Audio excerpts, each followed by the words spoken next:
Good afternoon, Excellencies, distinguished participants.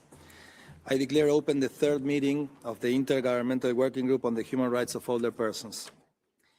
This afternoon, we'll start our plenary discussions under item 4. As we begin this segment of our discussion, entitled Not Building from Scratch, it is important to ground our deliberations in the substantial body of the work that has already been taken. The Human Rights Council, in establishing this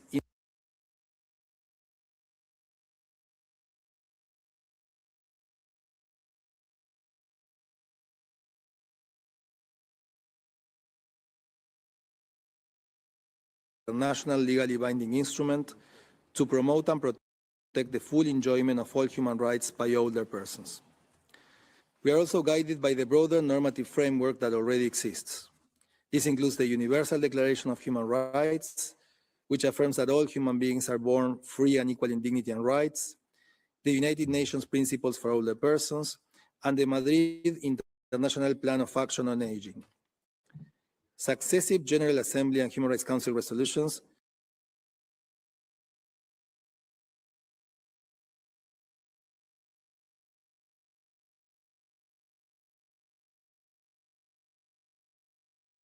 expertise from the Secretary General, the Office of the High Commissioner for Human Rights, an independent expert on the enjoyment of all human rights by older persons. Regional developments in Africa, Latin America, the Caribbean, and Europe also demonstrate that normative progress is required. Taken together, this body of work represents a solid foundation. It reflects years of dialogue, evidence gathering, and reflection across regions and stakeholders. Our task, therefore, is not to begin anew,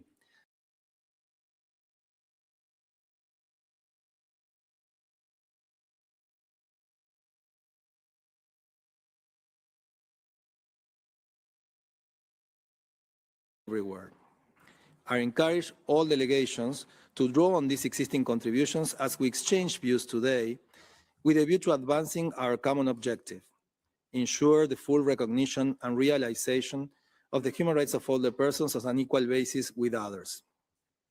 With this in mind, I would now like to turn to our invited experts who will help us provide some background on these issues and reflect on how this accumulated body of work can guide our discussions going forward. I will now give the floor to the discussant of the present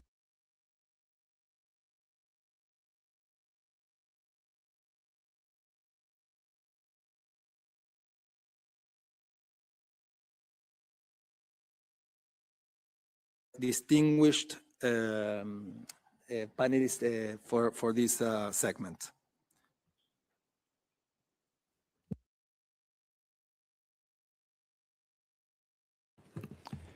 Thank you very much for giving me the floor, and thank you for the opportunity to contribute to this discussion.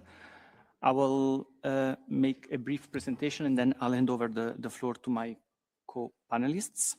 So the Intergovernmental Working Group is a new process, but it's not beginning with a blank page. It inherits more than a decade of analysis, negotiation, and consensus building across the UN.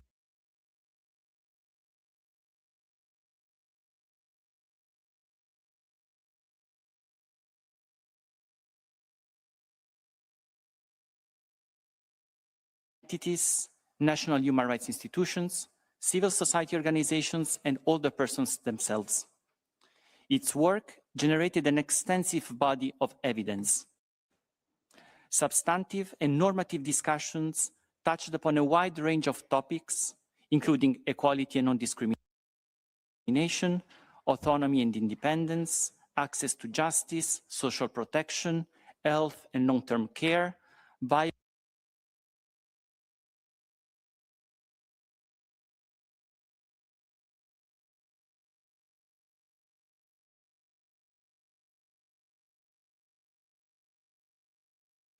adequately protects those rights in practice.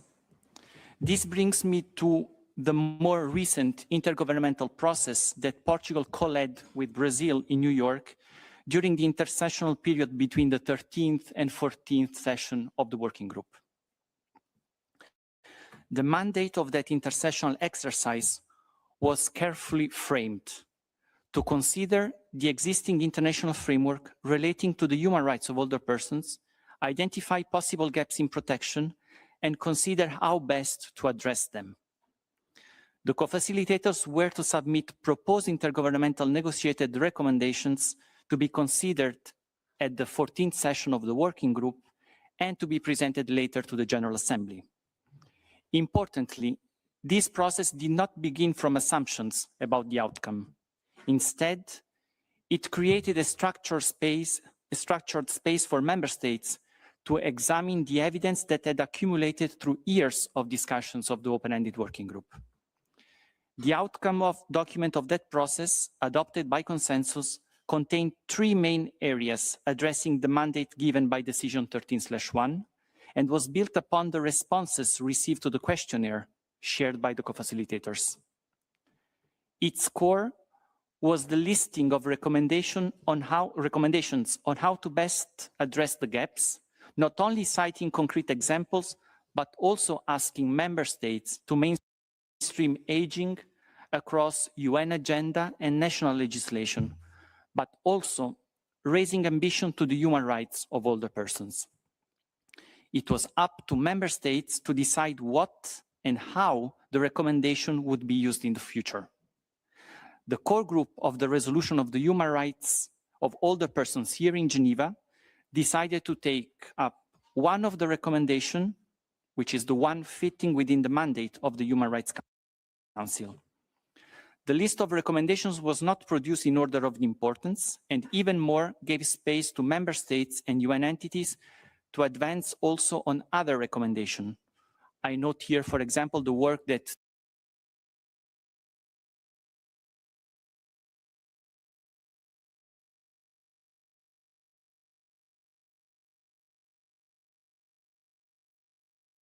the human rights landscape in ways that existing human rights existing instruments did not fully anticipate. Second, many delegations acknowledge that older persons continue to experience systemic discrimination, exclusion, and barriers to the enjoyment of their rights, despite the existence of generally applicable human rights treaties. And third, discussions demonstrated that implementation challenges and normative gaps are not mutually exclusive. Better implementation of existing obligations remain essential, but at the same time, many states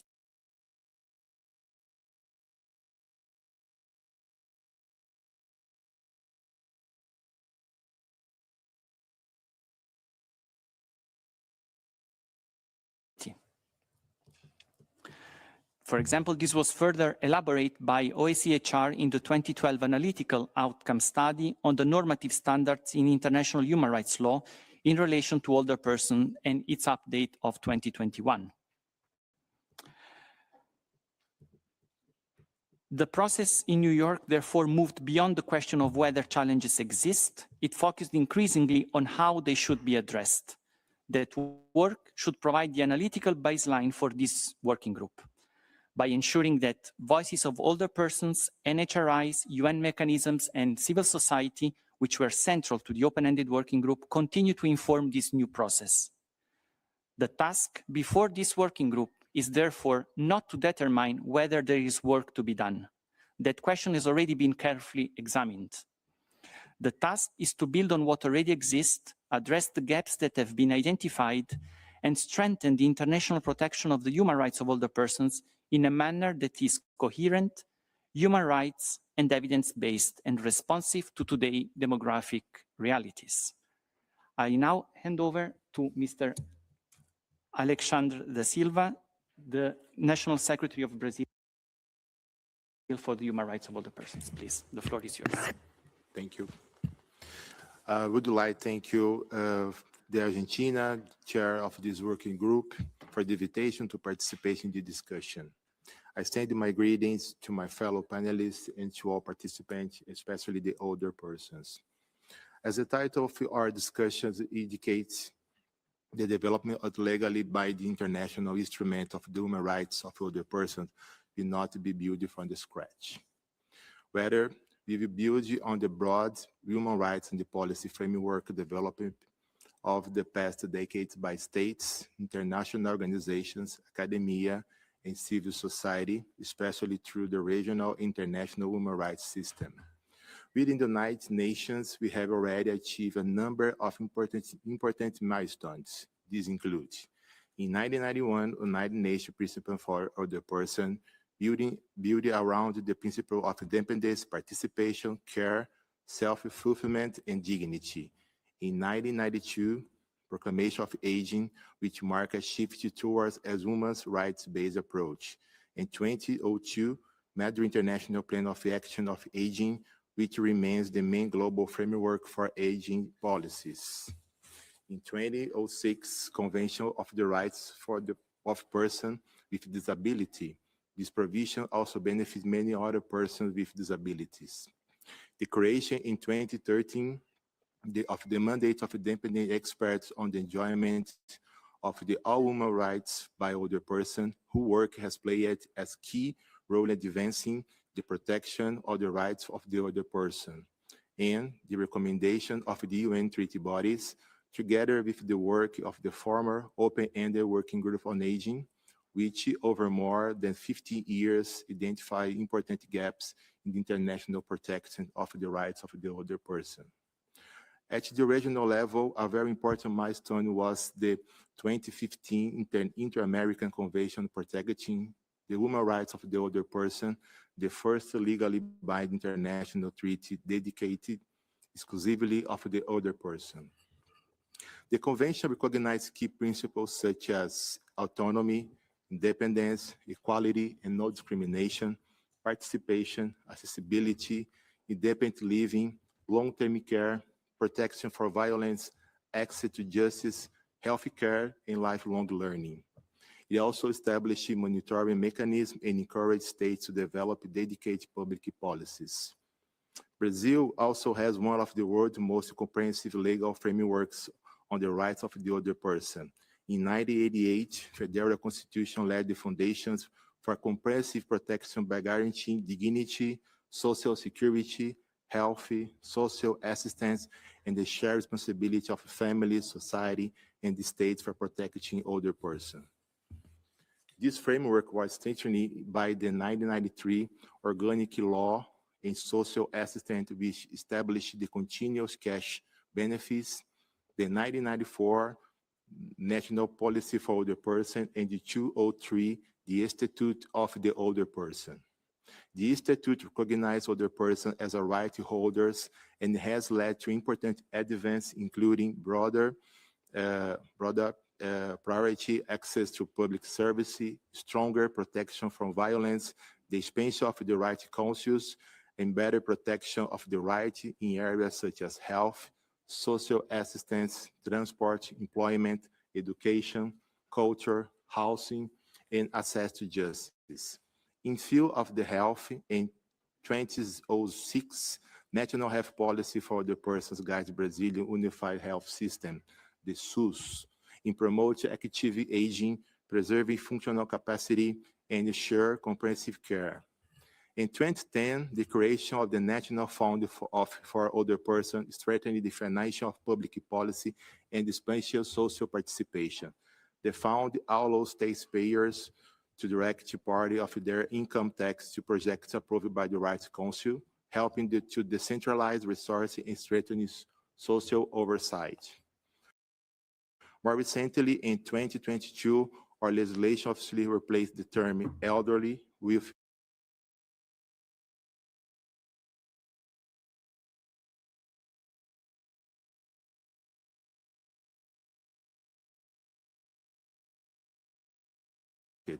ensuring the rights to provide care, receive care, and practice self-care.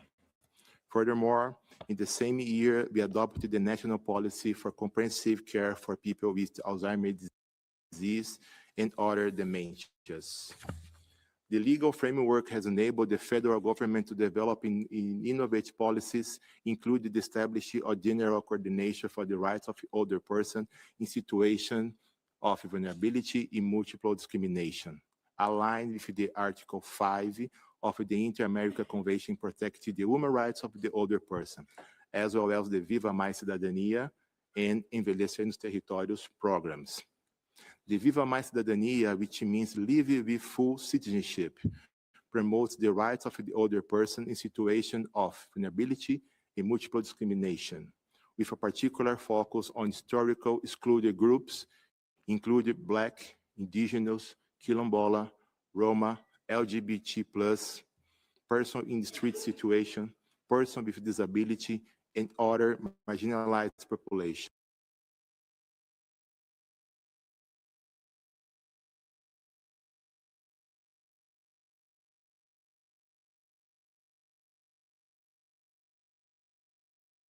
$0.5 million.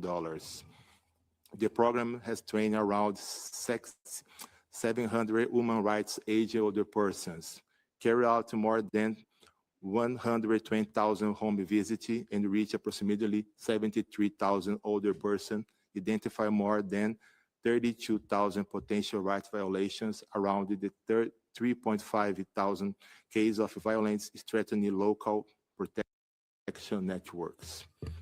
Another fundamental aspect in the meaningful participation of the older person, the design of public policy. The 60th National Conference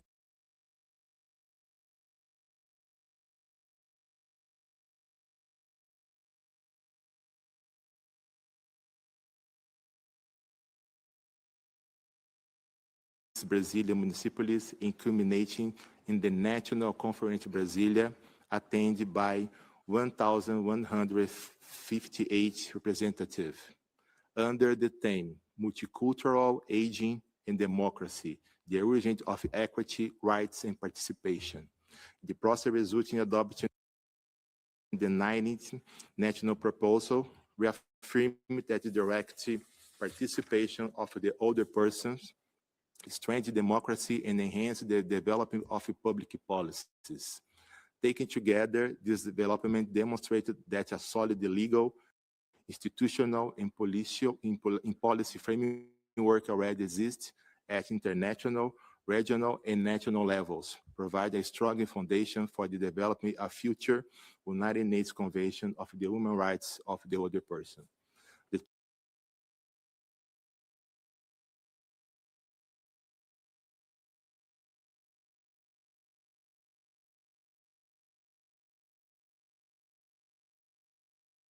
Gaps and ensure the equity promotion, protection, and fulfillment in light of the realities of aging worldwide. Thank you. Thank you. Thank you very much.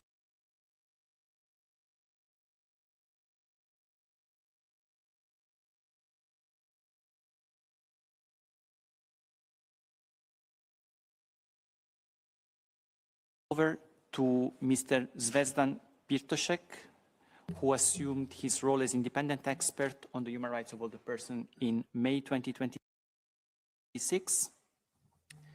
Sir, you have the floor. Thank you. Chair, Excellencies, distinguished delegates, and dear colleagues, allow me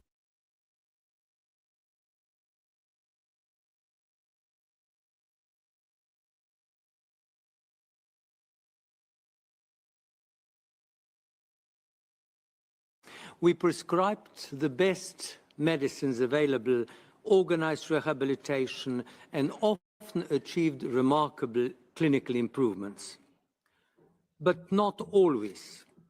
Some patients never recovered as we had hoped, not because medicine had failed them, but because something else had.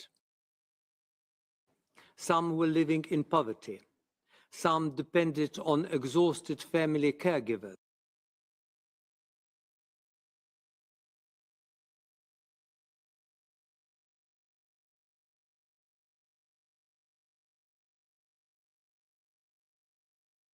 to access services or even to understand the health system. I gradually realized that many of the greatest obstacles to healthy aging could not be solved by another prescription or another rehabilitation program. Medicine was necessary, but it was not sufficient.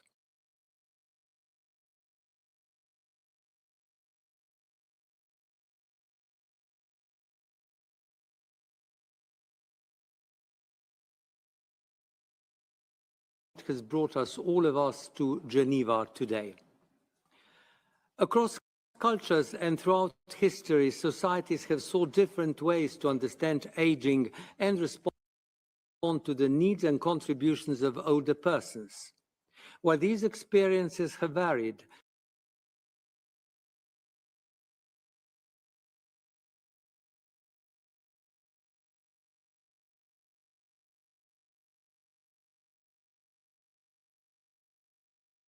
and communities were often expected to care for them.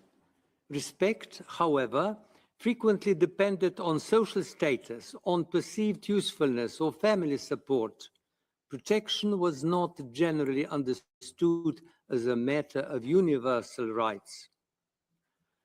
Many religious and philosophical traditions reinforced moral duties of care towards older persons alongside others facing vulnerability.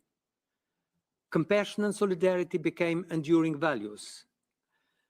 This represented an important advance in recognizing our shared humanity, but protection still depended largely on the goodwill and capacity of others. As society industrialized and social structures evolved, governments gradually assumed greater responsibility through pensions, social insurance, and other forms of social protection. The focus increasingly shifted towards public responsibility and welfare. The 20th century also brought remarkable advances in medicine. Longer lives created new challenges associated with chronic disease, disability, and long-term care. Medicine dramatically improved both life expectancy and quality of life. Yet older persons were often viewed primarily as patients, defined by frailty and dependency. Following the horrors of the Second World War, the Universal Declaration of Human Rights in 1948 proclaimed that all human beings are born free and equal in dignity and rights. Yet one group remained largely invisible. Older persons were protected indirectly, but rarely recognized explicitly within the international human rights framework. From the 1980s onward, important milestones gradually filled this space. The Vienna International Plan of Action on Aging in 1982. The United Nations Principles for Older Persons in 1991, introducing independence, participation, care, self-fulfillment, and dignity. The International Year of Older Persons in 1999. The Madrid International Plan of Action on Aging in 2002, integrating aging into development policies around the world. Each represented genuine progress. Each reflected important advances in how societies understood aging and their responsibility towards older persons. And, importantly, each continues to offer something of the lasting value. We still need respect. We still need families. We still need compassion. We still need social protection. We still need excellent medicine. But today we understand that none of these by themselves is enough.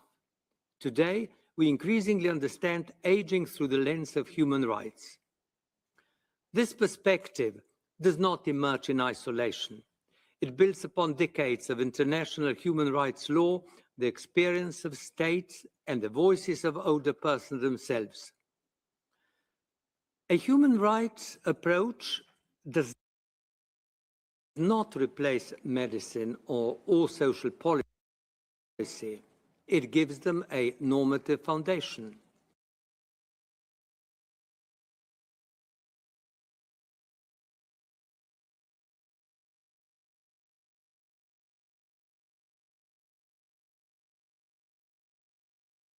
Being. Yet too often the rights of older persons remain invisible, fragmented, inconsistently protected, and undermined by ageism and normative gaps. This is precisely why the international community began this journey back in 2010. Over the past 15 years, states, United Nations mechanisms, national human rights institutions, civil society organizations, older persons, and many others have contributed an extraordinary body of analysis through the open-ended working group and now this intergovernmental working group. Those submissions, discussions, and experiences demonstrate both the strength of the existing framework and the areas where older persons continue to experience gaps in protection, visibility, and implementation. It is also why remarkable work of so many people presented and gathered here today, including my predecessor Claudia Mahler and my distinguished co-speaker Sylvia Perel-Levin, is beginning to bear fruit. We are not creating new human rights. We are seeking to ensure that older persons can enjoy the same universal human rights with same clarity, visibility, and effectiveness as everyone else. The task before this working group is therefore not to build from scratch, but to build upon the foundations already laid, to identify where gaps remain and to work together to close them. Perhaps that is the next chapter in this long history of humanity's understanding of aging. Thank you very much. Thank you, Dr. Pirtošek, for sharing with us your reflections stemming from 4 decades of experience of multidisciplinary clinic practice integrating medical, psychological, and social dimension of aging.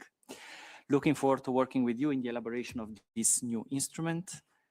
I will now hand over to our next panelist, Ms. Sylvia Perel-Levin, who's a strong advocate for the human rights of older persons, representing the International Network for the Prevention of Elder Abuse, INPEA, who's also Vice Chair of the NGO Committee on Aging and a member of the steering group of GAROP. Ms. Perel-Levin, why we are not building from scratch? Please. Thank you. Distinguished Chair and Moderator, Excellencies, delegates, colleagues from national human rights institutions, civil society partners, and older persons whose rights and lives must remain at the center of our work. Not building from scratch captures both a reassurance and a responsibility. In developing a legally binding instrument on the human rights of older persons, we are indeed not starting from zero, but we should not merely restate existing standards, nor should existing law make us timid about naming the realities of older age. I suggest we hold together the 2 commitments. Existing human rights must apply to older persons equally, and where existing treaties are silent, fragmented, or unclear in relation to older age, we must define new standards. Equality requires both application and innovation. But the foundation already exists. First, we should recognize the strength of what already exists. The Universal Human Rights Framework applies to every person at every age. Older persons do not become less entitled to equality, autonomy, health, liberty, access to justice, work, social security, privacy, housing, education, participation, or freedom from violence and abuse because they have reached a particular age. We also have extensive practical knowledge. We know that ageism is a structural barrier affecting almost every facet of our lives. Older women, older persons with disabilities, older migrants, older persons living in poverty, older persons deprived of liberty, older persons in institutions, older LGBTQI persons, and older persons in humanitarian settings all face intersecting discrimination. So our starting point is not an empty page.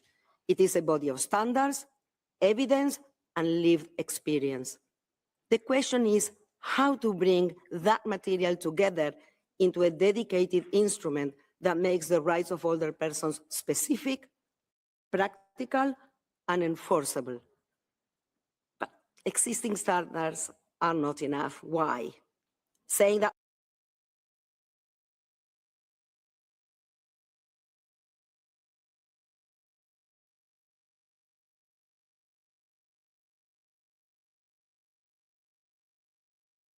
loss of decision-making power as care, poverty as retirement, isolation as inevitable.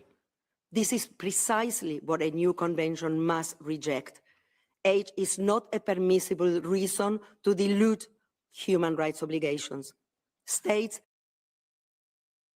may not lower standards on consent, health care, liberty, work, education, housing, justice,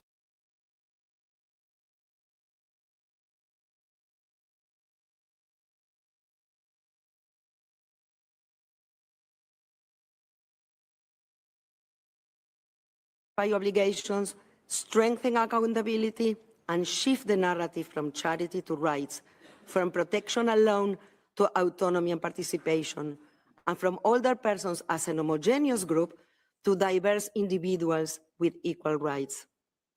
But not building from scratch means building with coherence.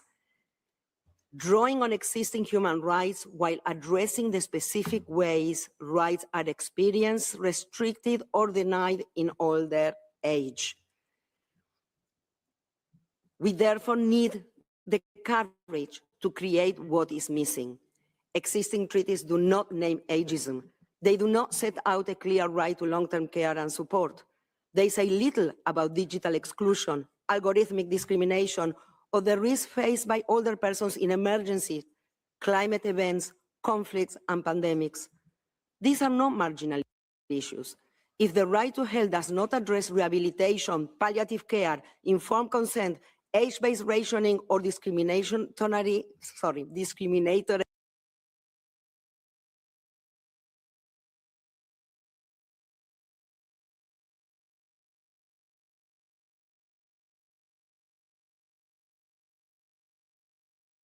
freedom may still be denied in the name of safety. Defining new standards is how human rights law develops. The Convention on the Rights of the Child translates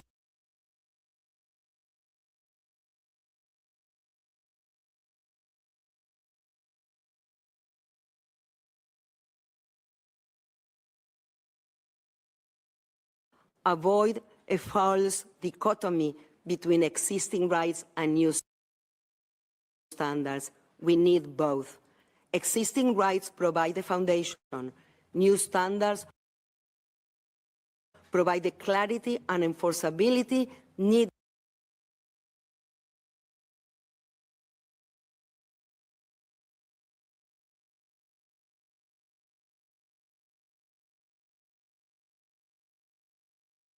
law is incomplete.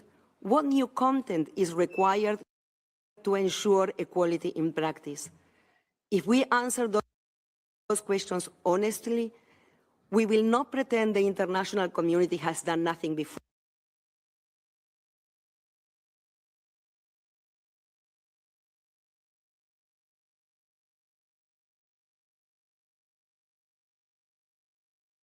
Cumulative discrimination.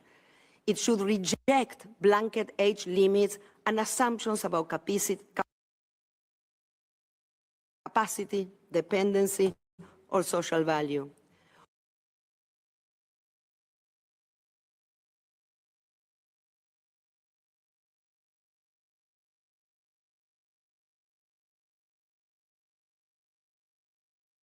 Change must never be used as a shortcut to remove legal capacity. On care and support, older persons need a clear right to quality, affordable,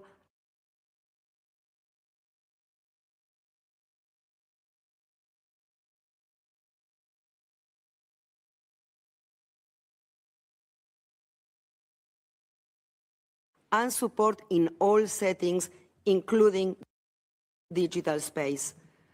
On technology, it should address digital exclusion, the right to opt in and out, accessible public services, algorithmic accountability,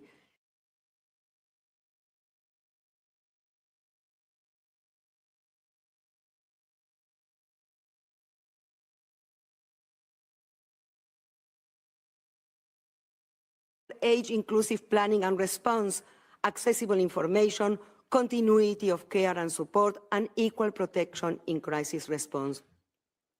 The Convention must also avoid treating older persons as a single category of vulnerability. Older persons are workers, leaders, carers, artists, migrants, indigenous persons, persons with disability,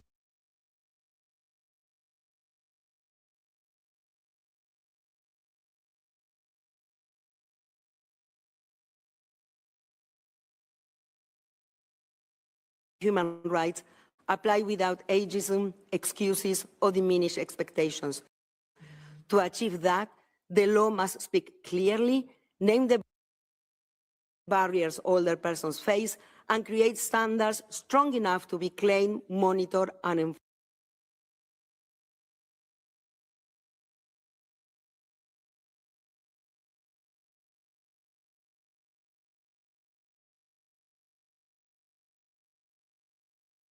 Is real in older age. This first session is an opportunity to move from evidence to text. Previous discussions, particularly proposed normative elements at the open-ended working group in New York, Human Rights Council resolution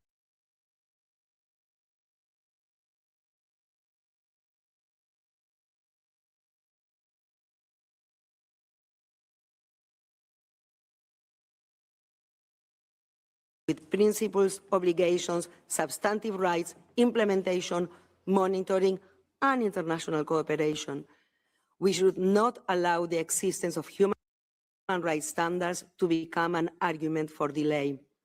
They are the reason we can move forward. They provide the foundation. This working group must now build the structure. Let us build on what exists, fill what is missing. We respect the past, but we are making history. Let us ensure that the human rights of older persons are no longer dispersed, implicit, or overlooked, but visible, specific, enforceable, and lived in practice.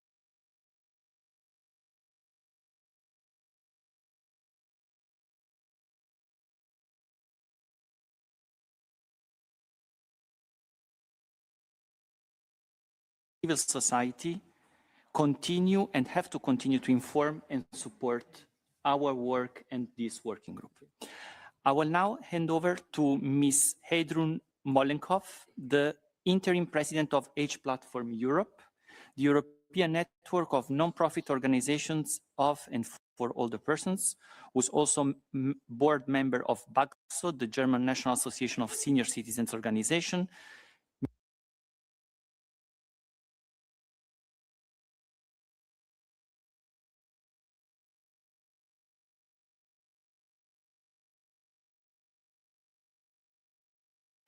What are your insights on why we are not building from scratch? Please. Thank you so much for inviting me to present here the voice of older persons. To justify my role, I see you just mentioned my long-standing membership at BAGSO.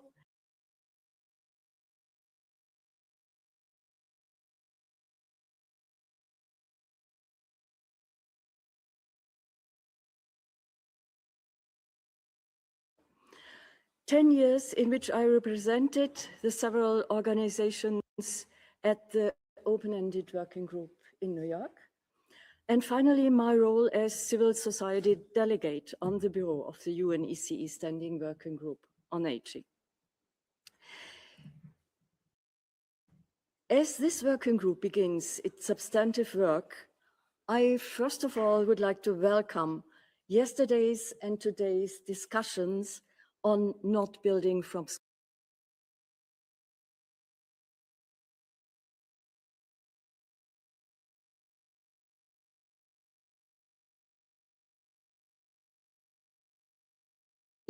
what has been so obvious and mentioned so often during very excellent contributions.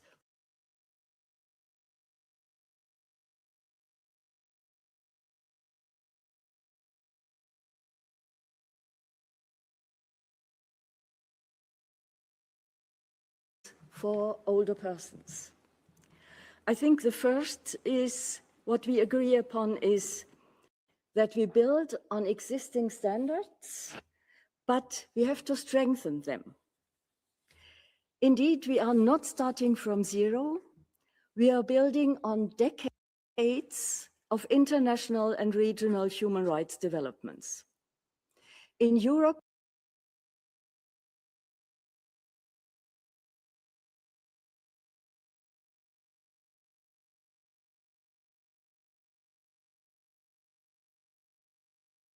organization to recognize the rights of older persons in a legally binding treaty, namely the European Social Charter.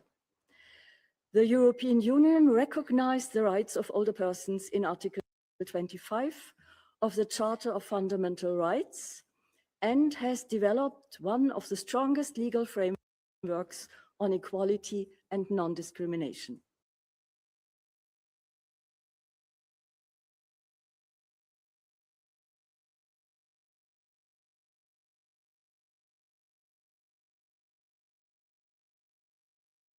These European, as well as other international and regional developments, show that we have a strong foundation. The new convention must preserve these existing protections,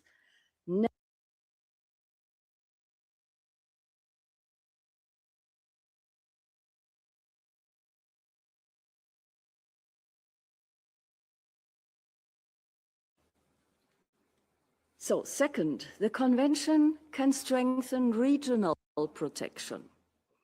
International and regional human rights systems have always evolved together.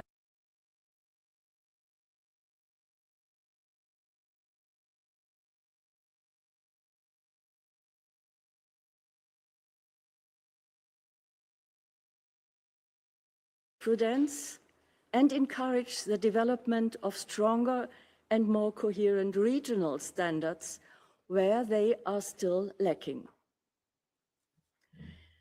Third, let's use the evidence we already have. The Human Rights Council has entrusted this working group with elaborating a legally binding instrument. The analytical phase has already been completed. Over 15 years, the open-ended working group on aging, together with the Office of the High Commissioner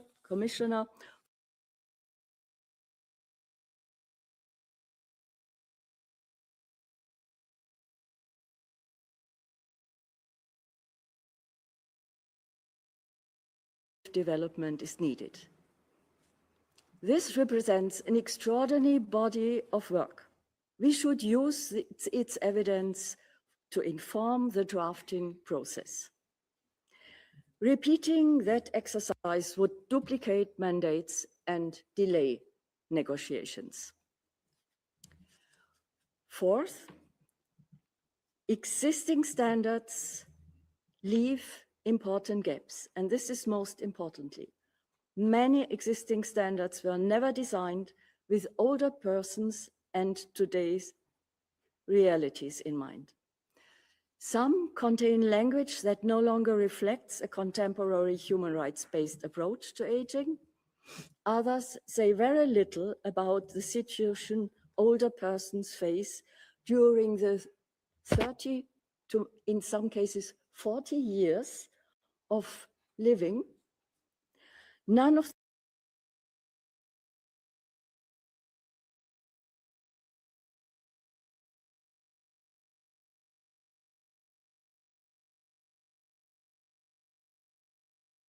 the digital transformation, the widespread use of artificial intelligence, and the climate change with its far-reaching consequences became defining feature of our societies.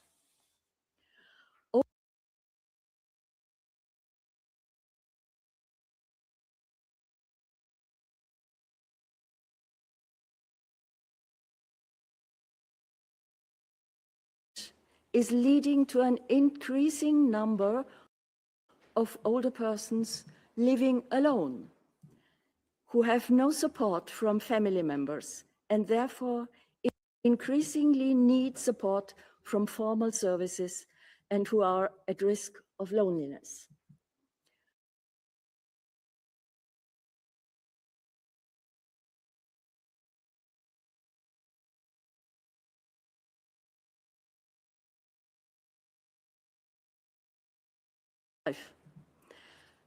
Many of them are happy to have friends, colleagues, or grandchildren who help them to navigate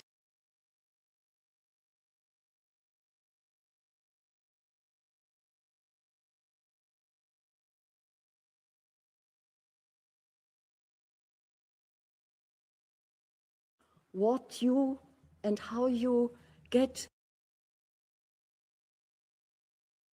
the services you need, how you can get access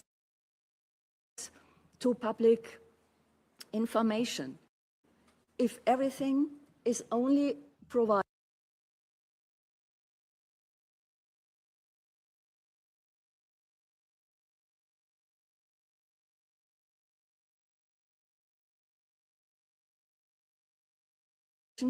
against older persons based on age-related bias.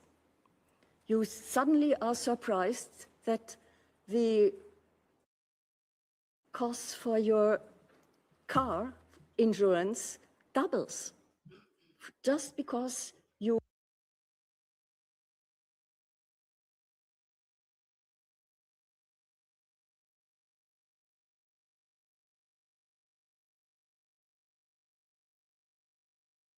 during climate-related emergencies or armed conflicts. Older adults are at particular risk because their physical conditions and needs are not adequately taken into account. What does your right to autonomy, to independent living mean when you are the last older woman in a small village? Everything around you has been destroyed, maybe in Ukraine, maybe in Gaza? What is your autonomy for independent living then? When you don't want to leave your home, your garden, your animals? So these are the situations many older persons face. And the new instrument, the new legally binding instrument has to save the rights and protect the rights also of those older persons. The Convention offers an opportunity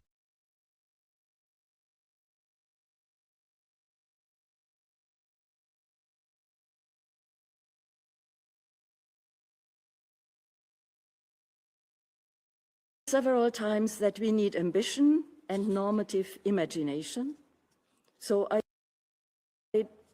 very briefly will mention this again. This working group has the unique opportunity and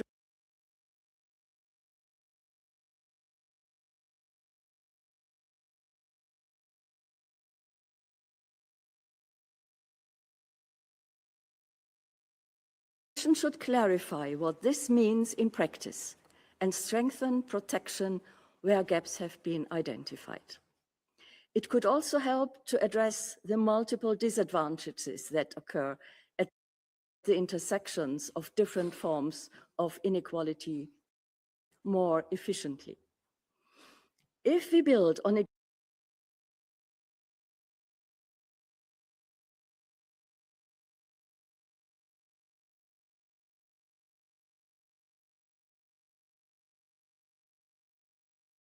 speak briefly about experiences I made as the delegate to the UNECE Standing Working Group on Aging.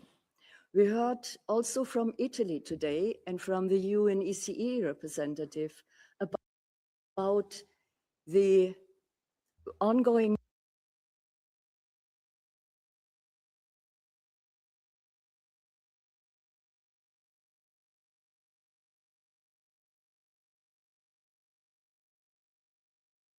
representatives and delegates from academia and civil society engage in an ongoing productive dialogue on current issues related to the implementation of the goals agreed upon in the Madrid International Plan of Action on Aging and develop common positions together.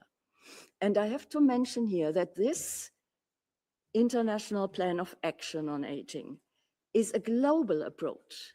It is not just for the UNECE, it is for all regions of the world.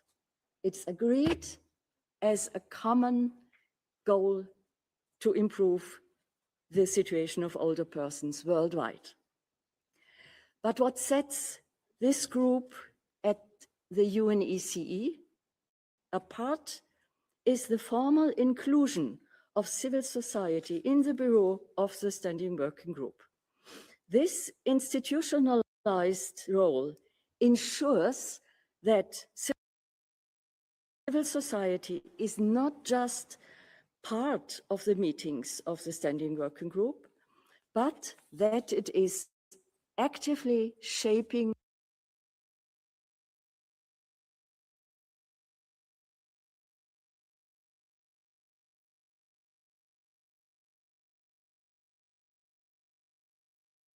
remains central throughout this process. Not only because we understand where existing standards succeed or fail, but because we are partners in designing better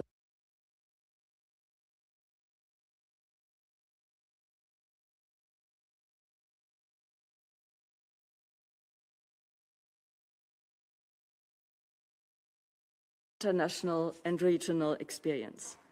We have more than 15 years of evidence. We have a clear mandate. The task before us is no longer to demonstrate the need for a convention.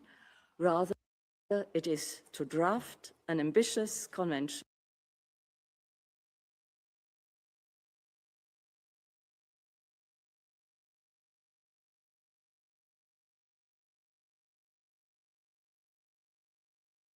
So to let everyone understand how important is the full, meaningful, and effective participation of all the persons and their representative organizations, including through consultation.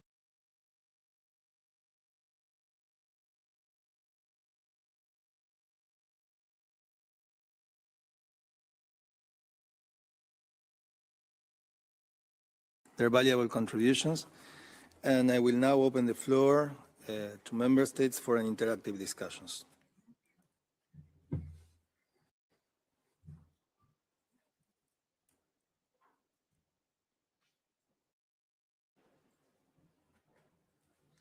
And I see Austria. Austria.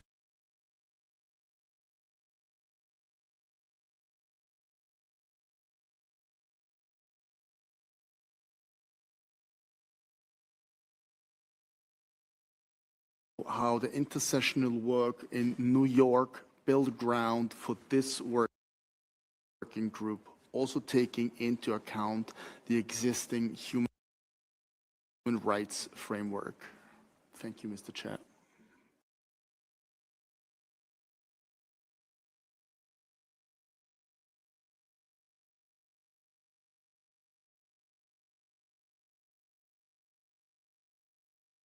Instrument, what are the plans clearly, or is it a subject to discuss on Friday?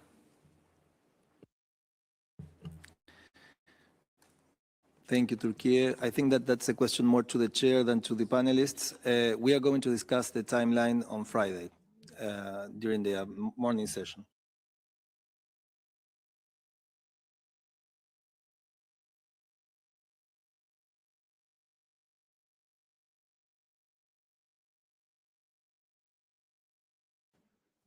Mexico agrees that we're not starting from scratch. The negotiation of a legally binding instrument on the rights of older persons should be built based upon international norms and standards, based on the principle of progressivity and non-regression of human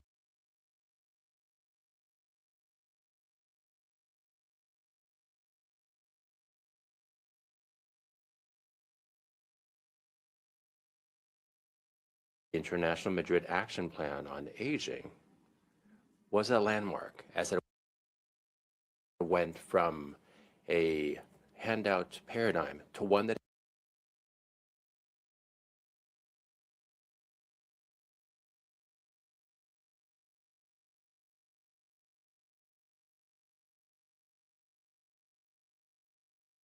architecture that is a model worldwide. We highlight, for example, the Brasilia Declaration, the San Jose Charter, the Asunción Declaration, even the Santiago Declaration in 2022, all of which ask us to build inclusive societies with the full participation of older persons. Further, in the region, we have a treaty in the area, the Inter-American Convention on the Protection of the Human Rights of Older Persons from 2015, which foresees substantive rights and guiding principles that this instrument should be mindful of. Autonomy, dignity, participation, solidarity, protection, and inclusion are among them. Out of these regional instruments, we have harvested key substantive concepts, such as the recognition of care as a right in and of itself, and how important it is to have support systems, the protection of rights with a cross-cutting approach.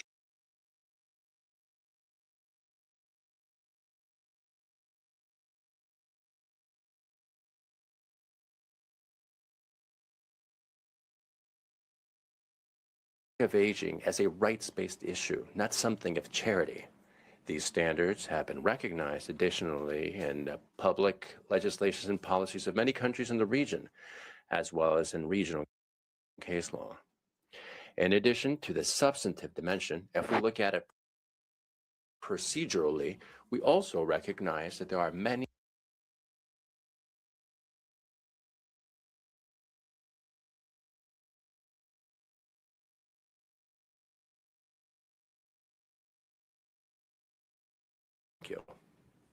Agradezco a la delegación de I would like to thank the delegation of Mexico for their valuable contribution.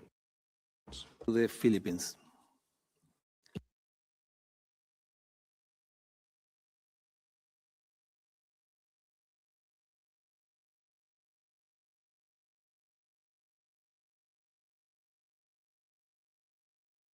The binding instrument we are crafting is informed by decades of discussions, not only in the halls of the UN, but also in parliaments, the academe, and among CSOs and advocacy groups.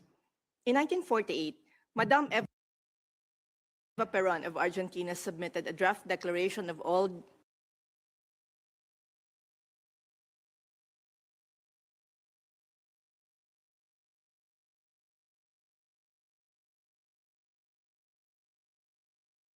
their specific rights in a legally binding instrument. The HRC is the unique and the most appropriate arena to bring the long journey to its intended conclusion. The Philippines does not wish to rehash the arguments that have divided delegations in New York and in other forums. We wish to take common understanding and lessons from related processes and utilize them to help the Geneva process achieve the comprehensiveness and level of ambition that guarantees that all persons age with rights. The Madrid Plan of Action on Aging, while falling short in ensuring the human rights of older persons, has shaped the multilateral agenda for more than 2 decades. The follow-up to the Second World Assembly on Aging helped bring issues such as ageism into the intergovernmental space. Discussions in the open-ended working group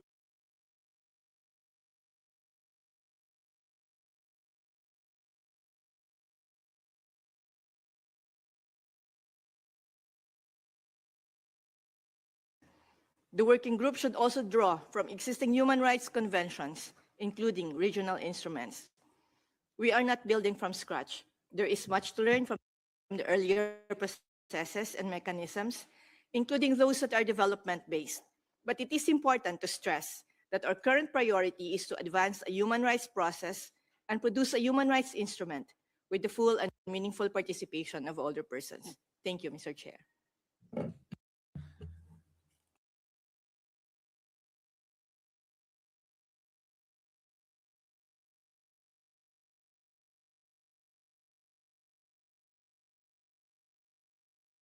Delegation would like to thank the panelists for their contributions, especially the delegate from Portugal and the secretary from Brazil for sharing the main ideas of the process that concluded in New York, as well as to the independent experts, Peter Sack, for reminding us of the various progress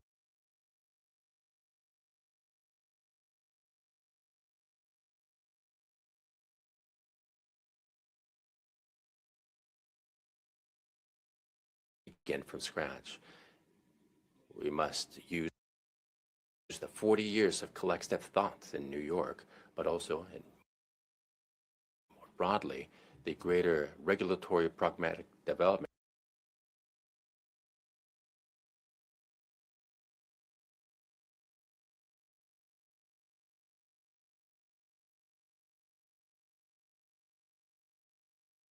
health, guarantees of long-term care, as well as the need for protection from violence, among other aspects. And this is a valuable guide for this working group. Likewise, we must bear in mind the recommendations coming from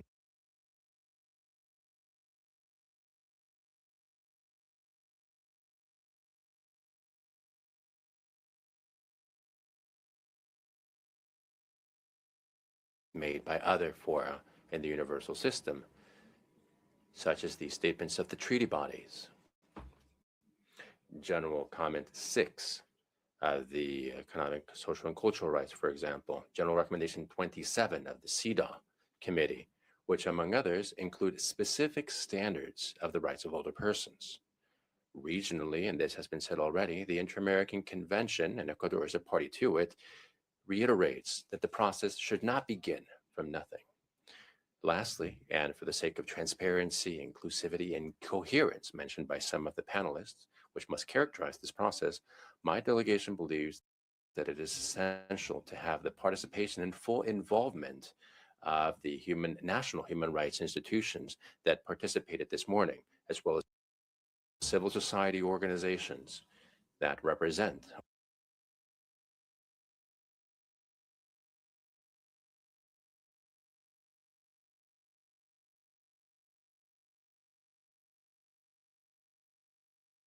investment. Thank you.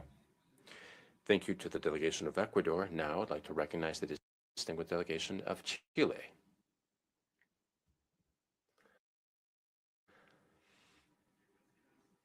Thank you very much.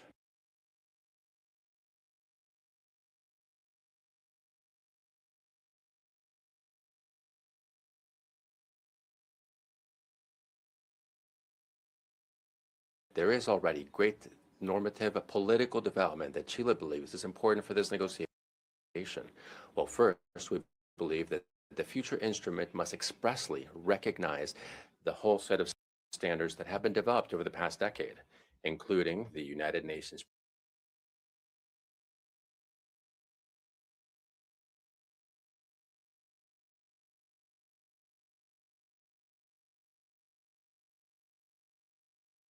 and of Santiago.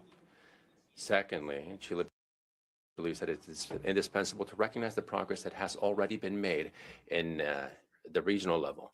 Now we have 2 binding treaties that are specifically devoted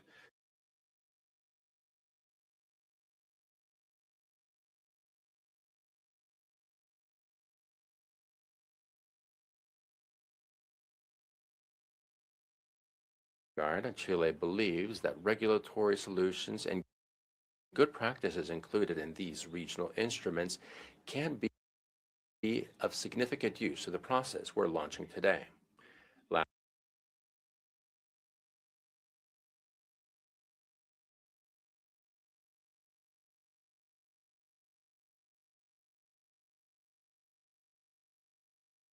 Exclusively as people needing protection and assistance.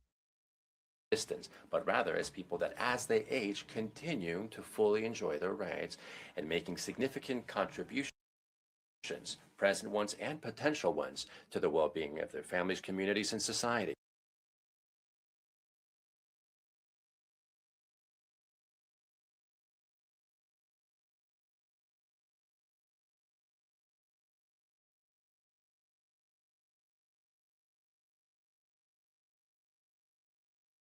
Colombia. Thank you very much. Colombia, I would like to thank the panelists for their presentations, as well as the opportunity to participate in this interactive dialogue about how any future international instrument can be built based on existing frameworks without starting from scratch. We believe that it is important that the value of these frameworks lies not only in their existence, but also in what they specifically contribute to the drafting of the new instrument. So on the one hand, international human rights law already recognizes general principles and rights, such as equality, non-discrimination, and dignity, which ought to be reaffirmed expressly for older persons through clauses that recognize them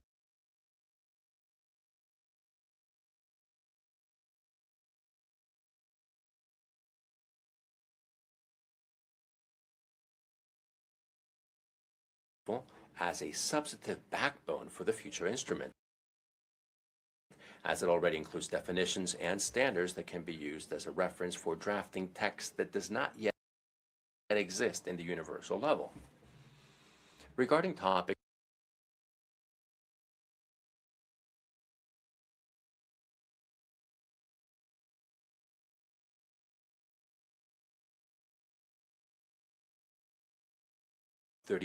of last year.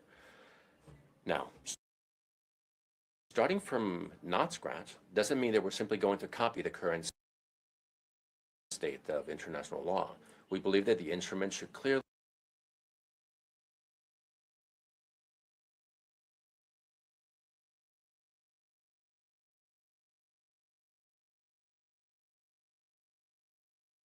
Agreement 102 and the International Covenant on Civil, Culture, and Political Rights, as well as to have minimum standards for care centers for older persons, providing dignified infrastructure, comprehensive health care, trained staff,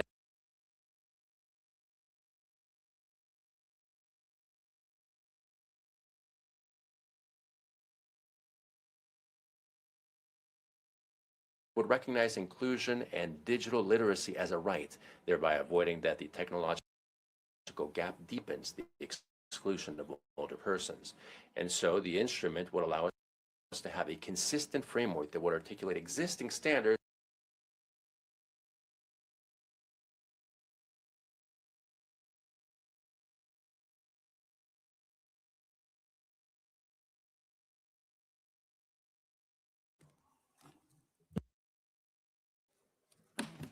Thank you, Mr. Chair. Is it working? Yeah. For giving me the floor. And thank you to the panelists for this inspiring debate.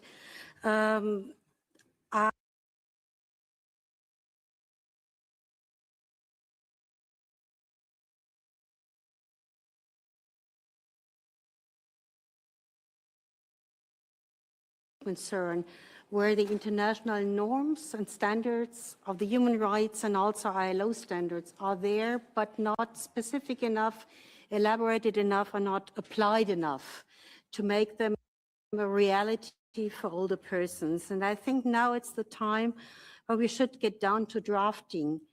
Having listened to the debate this morning and yesterday, I think that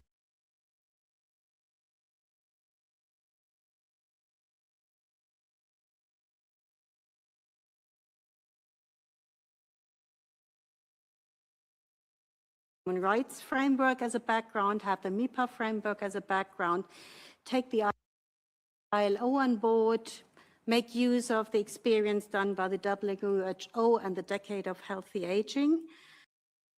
And I think look into regional instruments and regional traditions. And I really like to thank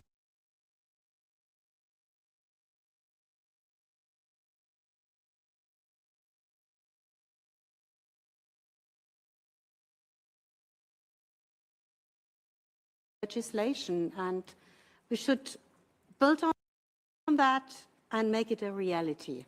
Thank you. Agradezco a la delegación de Alemania. I would like to thank the delegation of Germany and now give the floor to the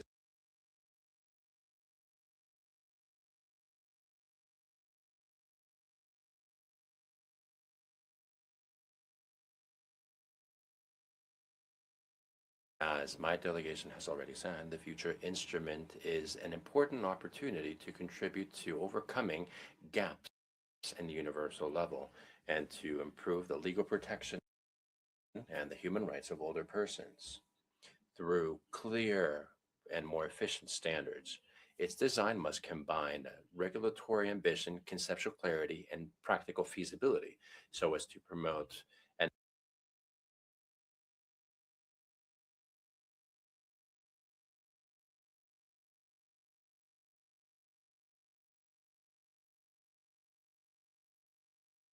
Sure, you can let us know and then we will give you the floor again. Council. Gulf Cooperation Council has the floor.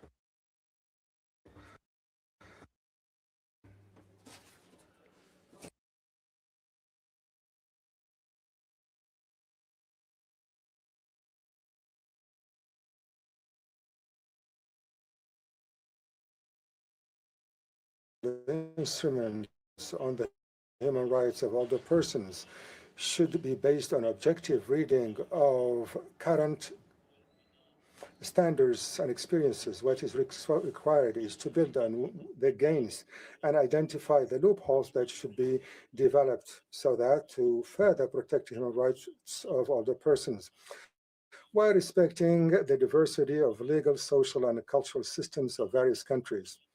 The GCC experience in this field is based on our firm belief that older persons are not just recipients of care, but rather they are right holders and a pillar of the family, society, and intergenerational solidarity. On this basis, GCC countries underscore the need to move away from a model based on care and only care to a human rights integrated approach that combines protection, care, empowerment, and effective participation. President, GCC countries attaches special importance to data and facts-based policies. In this light, working towards establishing regional measuring tools like Gulf indices for older persons' quality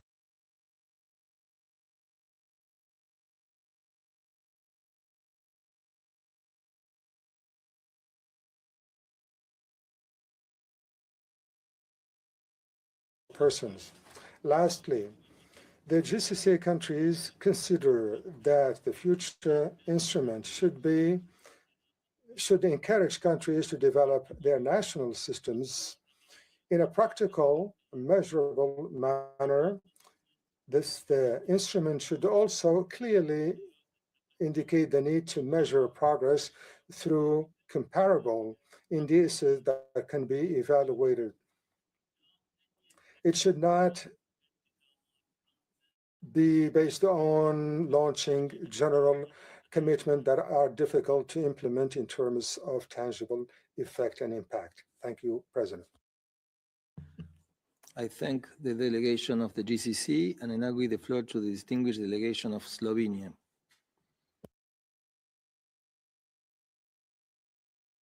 Thank you, Chair, for the opportunity. At first, I would really like to thank the representatives of Brazil and Portugal, as well as independent expert Pirtošek, the both representatives of older persons for their insight at the beginning of today's debate. You have really shown very much how the work has already been done. So we are definitely not starting from scratch. And I would like to put forward a couple of messages where we see that the relevant work has already been done. And firstly, And foremostly, as it has already been mentioned several times also in today's discussion, we believe that this is the right moment to build on the work of the open-ended working group on aging. And in the 10 years of its tenure, it really made a lot of substantive discussions. It showed also with the intersessional work that the Portuguese colleague was representing, it already shows that there is an intergovernmental let's say, convergence of views where the possible gaps in the protection of the human rights of older persons lie and how we can best address them.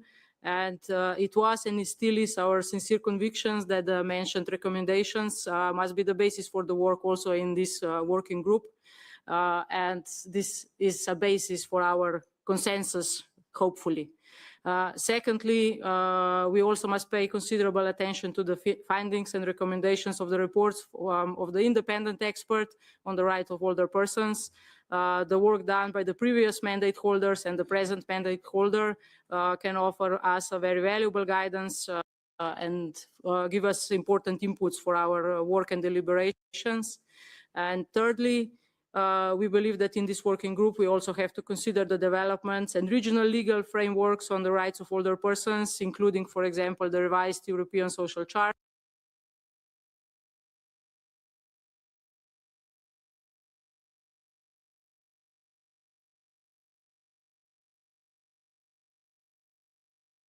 International Plan of Action on Aging, other relevant instruments also, for instance, in the World Health Organization. And fifthly, we also believe that the LBI should follow the structure of other core human rights treaties, as it has been shown also through our discussions that those gaps and the need for the protection mechanisms need, let's say, some clarity. They need to be brought together. So the new LBI should also aim to ensure clarity, which will result in accessibility, prevention of misinterpretation, consistency, and certainty. And to this end, we support that the new LBI is framed broadly in order to encompass the full range of human rights and fundamental freedoms, but it should also remain flexible enough to respond to evolving aging contexts, which include technological, scientific, and other relevant progress in development. And of course, you know our position. We firmly believe that this process must be inclusive, has to consider our process should and must consider the knowledge, contributions, and skills of older persons, including through their participation. And I'm very happy to see two representatives today also on the panel. And of course, we also call for meaningful engagement of other stakeholders. Thanks. Agradezco a la delegación I would like to thank the delegation of Slovenia for their comments. to Qatar.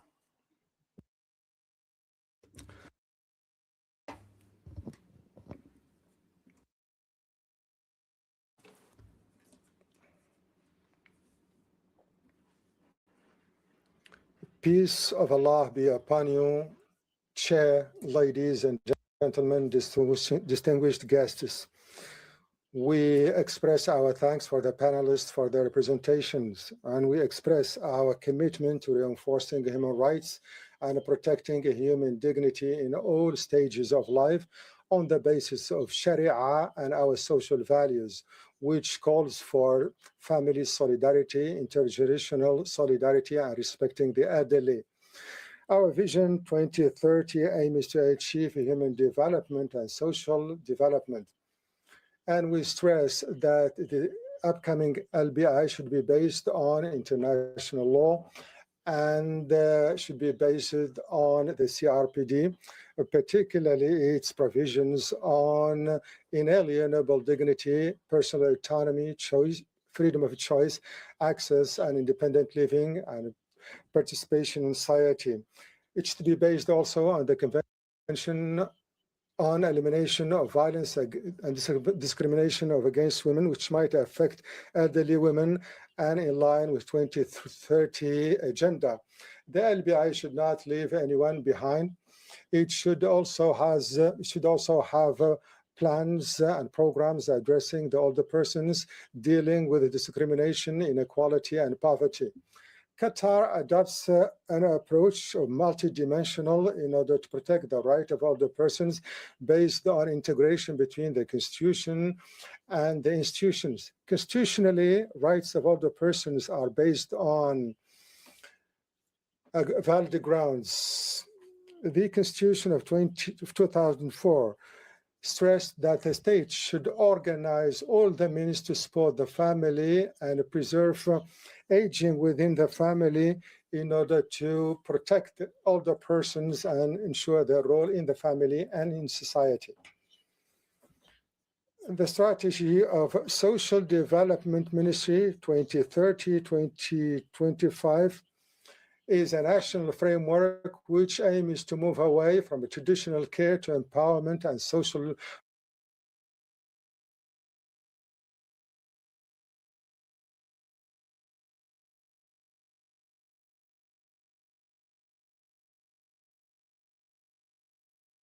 by having training programs and raising awareness together with stakeholders. The aim is to ensure their access to digital services and build their capacities to safely use technology. Thank you, President. I thank the distinguished representative of Qatar, and I now give the floor to the distinguished representative of Malaysia. Thank you, Mr. Vice Chair Rapporteur. We appreciate the perspectives shared by the respective panelists and experts. We also welcome the timely reminder that in elaborating this instrument, we are not building from scratch. The establishment of this working group represents an important opportunity to strengthen the international protection of older persons. Our work should remain guided by a clear objective, ensuring that every person can age with dignity, autonomy, and security, and participate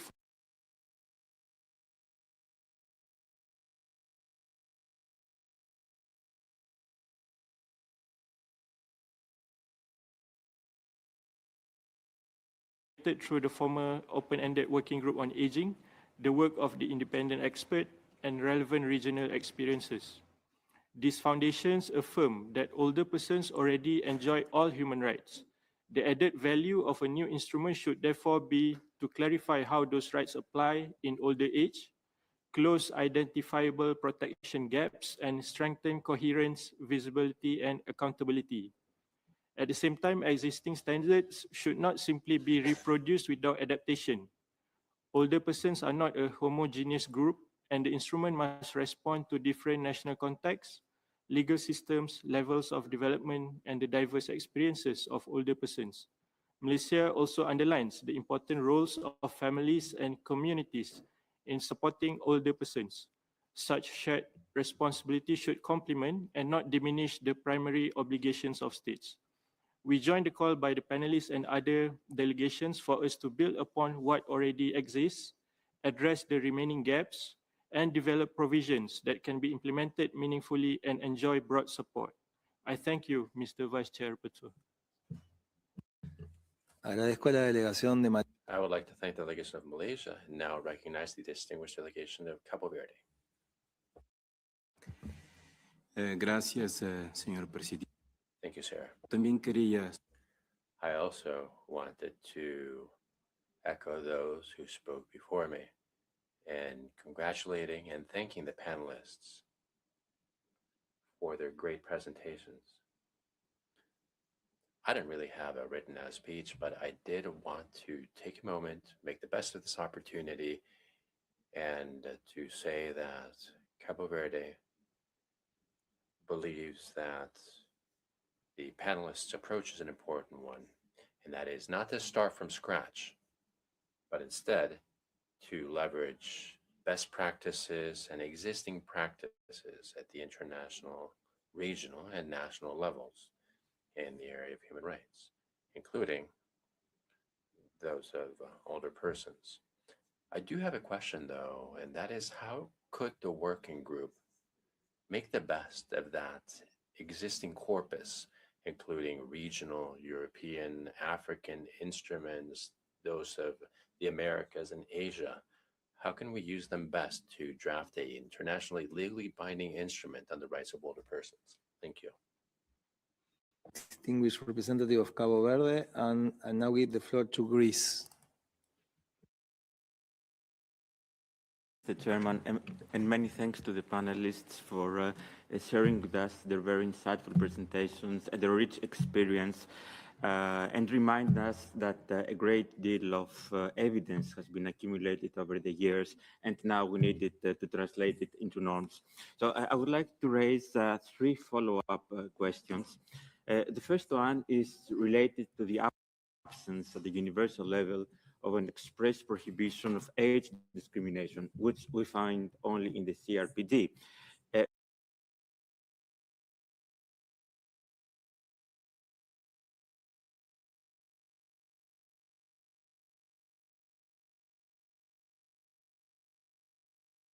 Grounds of discrimination would advance the human rights framework.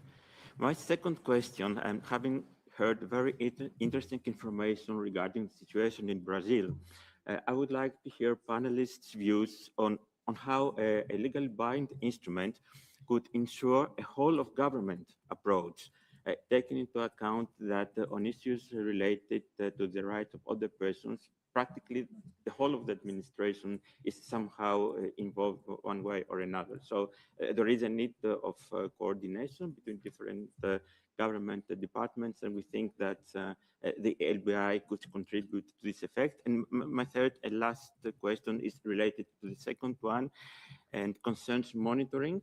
And bearing in mind precisely this whole of government approach, to what extent the establishment by the LBI alongside the international mechanism of domestic procedures like the ones that we find in the CRPD, focal points, coordination bodies, and of course, independent oversight. So how could this domestic system ensure effective implementation at the domestic level? Thank you very much. I thank the distinguished delegation of Greece for his questions. And now, if there is no other request for the floor from member states, I will turn on to give the floor to the distinguished representatives of national human rights institutions, starting by National Human Rights Commission of the Republic of Korea. Thank you, Chair, and thank you for your valuable presentation and inputs. I'm honored to deliver this statement on behalf of National Human Rights Commission of Korea. As this intergovernmental working group begins its substantive work on the human rights of other persons, it's important to recognize that the call for legally binding instruments on the human rights of other persons did not emerge overnight. It is a result of more than 14 years of extensive discussion under the UEGA, informed by UN Human Rights Mechanism, NHRI, civil society, and most importantly, older persons themselves. By building upon this accumulated knowledge and experience, we can move our discussion forward more efficiently and meaningfully, rather than revisiting issues that have already been carefully examined. As a chair of the Gandhi Working Group on Aging, the NHRCK has actively contributed to the international efforts since the UEGA process. In 2022, we organized an international conference to develop a draft convention on the human rights of older persons, drawing upon the perspective of governments, NHRIs, experts, civil society, and older persons themselves. The draft addresses the issue insufficiently protected under the existing international human rights law, including intersectional discrimination, autonomy and dignity, and care based on principle of free, prior, and informed consent. This discussion also resonates with our domestic experience. The Republic of Korea continues to face some of the highest rates of old age poverty and suicide among OECD countries. Ageism, social isolation, abuse and discrimination, together with the loss of income and social roles following withdrawal from economic activity, continue to undermine the dignity and human rights of many older persons. In response, the Framework Act on Human Rights of Older Persons is under discussion in National Assembly. These realities are by no means unique to Republic of Korea. Across the whole region, older persons continue to experience similar patterns of human rights violation, and years of international discussion have demonstrated that the existing international human rights framework remain insufficient to fully protect and promote their rights. The NHRCK therefore hopes that this intergovernmental working group will build upon the extensive body of knowledge and expertise already accumulated and advance the development of a legally binding instrument that effectively guarantees the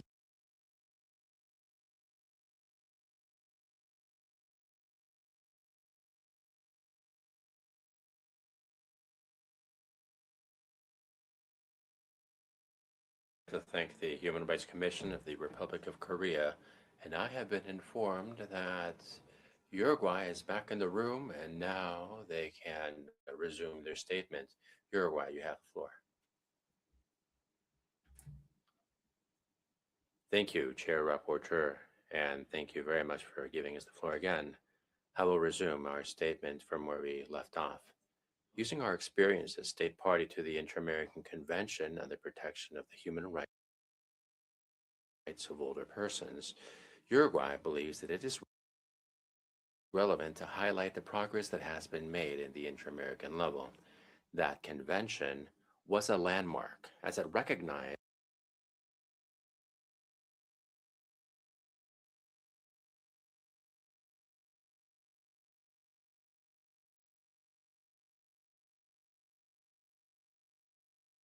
and non-discrimination at the very core of public policies.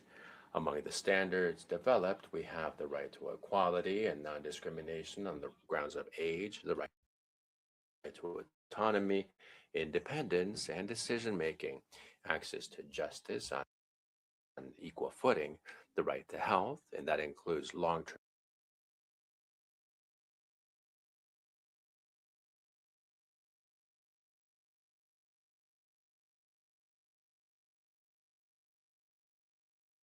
social, cultural, and political integration.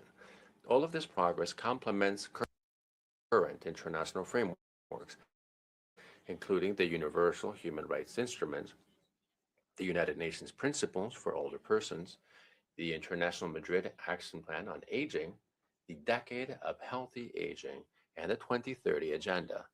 To conclude, Uruguay believes that the inter-American experience provides valuable teachings to the current process. To have a specific instrument improves the protection of rights,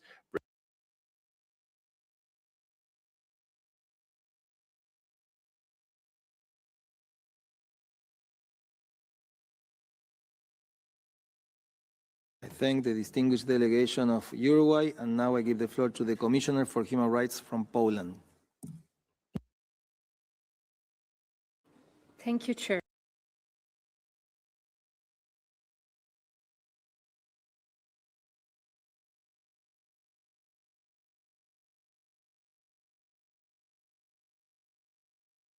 III, adopted in 2021, provides an important foundation which should be reflected in the new LBI.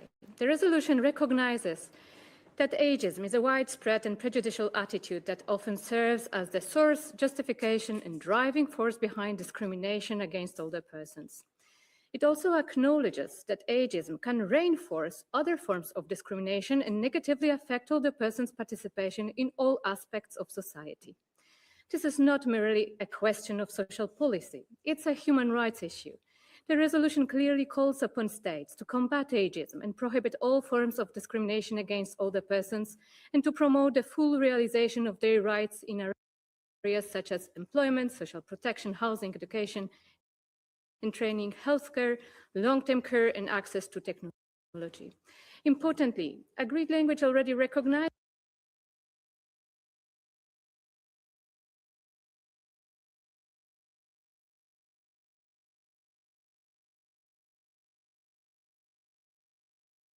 age or the perception that they are old. The resolution also highlights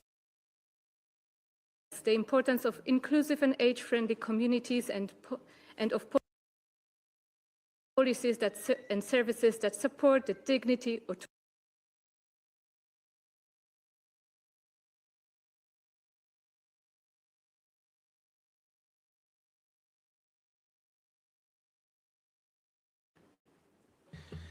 I thank the Commissioner for Human Rights from Poland, and I give now the floor to the National Human Rights Commission from Thailand.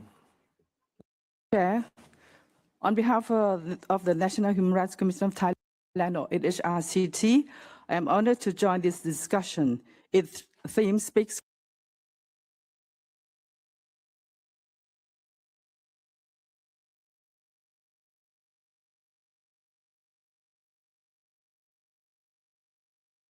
older persons, and we have reached a common understanding of the challenges, including age discrimination, violence and abuse, autonomy, long-term care, and social protection.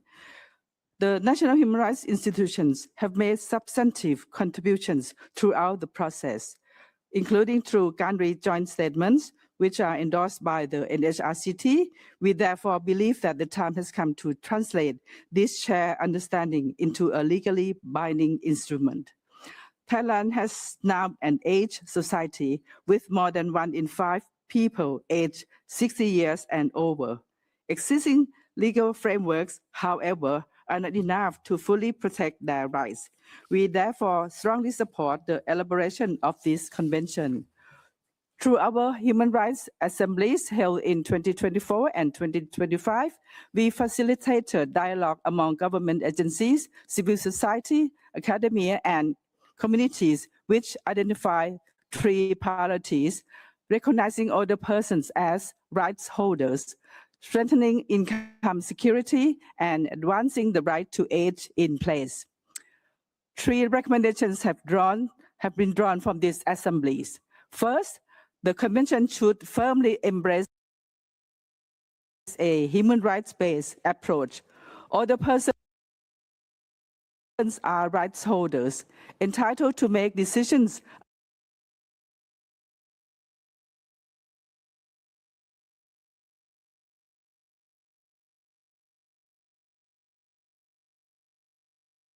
meaningful participation in society. We encourage the working group to give this right clear recognition in the Convention. Third, the Convention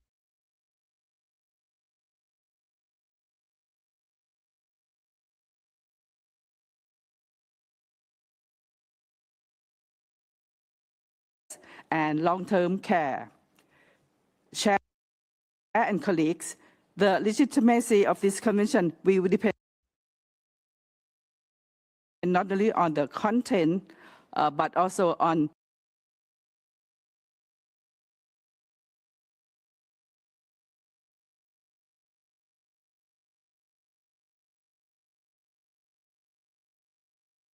through their independent expertise and monitoring. The NHRCT stands ready to support this process, and once the convention is adopted, to serve as an independent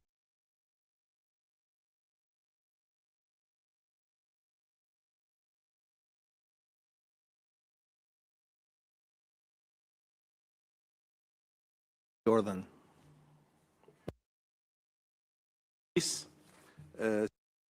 سيد الرئيس في الواقع أريد أن أتحدث Thank you, Mr. Chairman.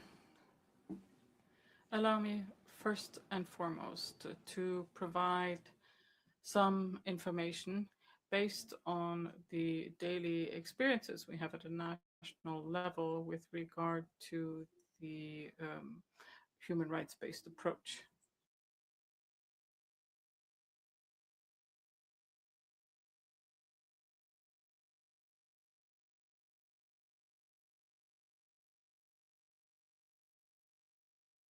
Protect the rights of older persons while drawing inspiration from other instruments relating to other vulnerable categories of persons.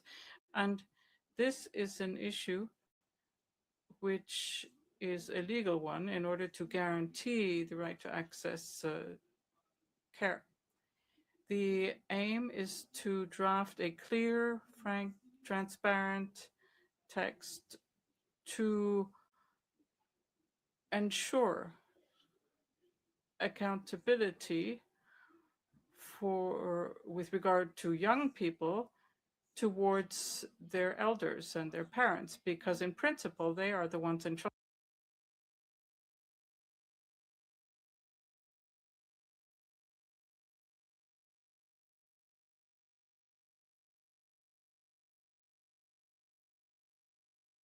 by geriatric specialists. And this would be in addition to existing infrastructures. The idea would be to provide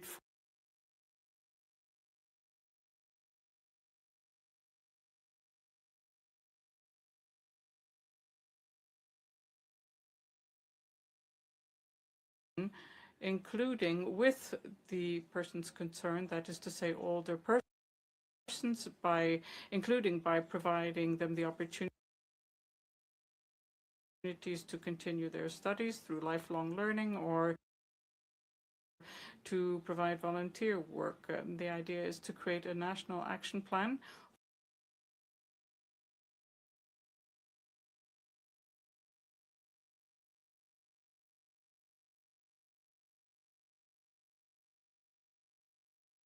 also allow the private sector to participate in this. The aim is also to provide for better financial resources, to increase funding, and in particular with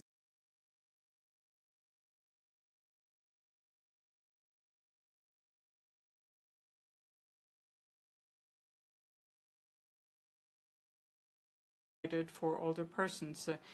The idea is also to create clubs and leisure activities for older persons, to rehabilitate care centers, to ensure that these infrastructures can properly take in older persons and allow them to engage in recreational activities and sports in order to ensure that they are mentally and psychologically flourishing as well.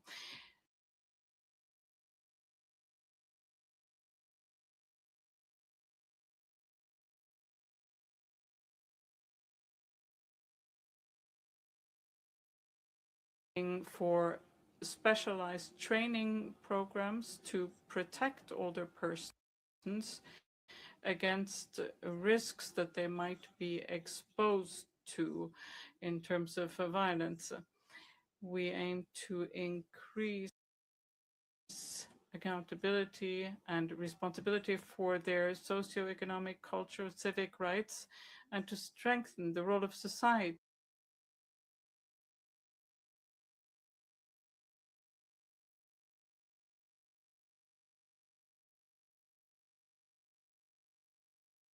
gendered approach, taking into consideration disability, the vulnerability in terms of economic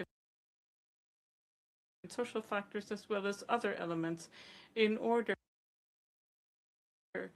to make sure that we can properly target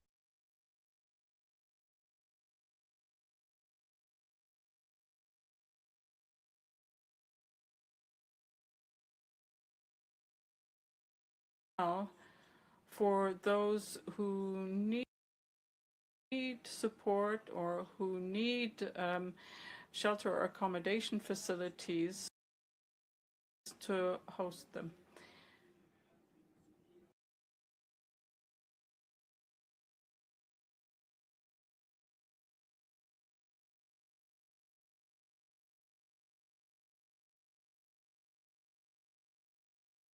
Bodies. There should be conditions established to allow for unannounced visits to these centers on the ground to ensure better care and allow for older persons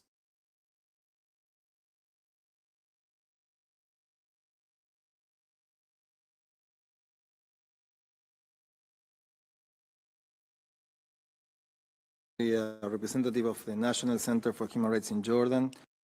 And I remind delegations that the time limit for interventions is 3 minutes. I now give the floor to Amnesty International.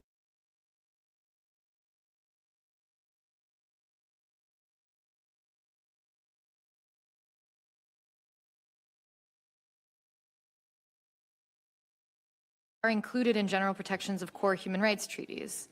Many human rights treaties prohibit discrimination on certain grounds, often including catch-all phrases such as other status. While older people are technically encompassed within such phrases, the lack of explicit reference to age discrimination has meant that rights in older age are, in fact, not widely recognized or reported on.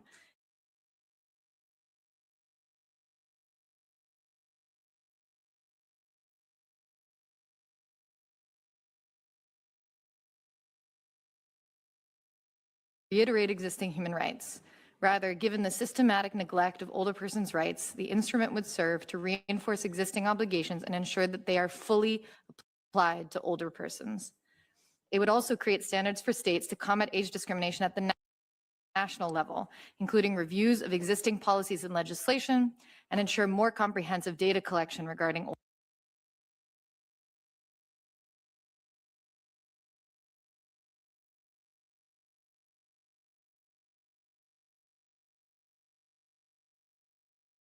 It must ensure strong complementarity with existing mechanisms, particularly treaty bodies whose mandates clearly address issues relevant to older people, including the CRPD Committee, the Committee on Economic, Social,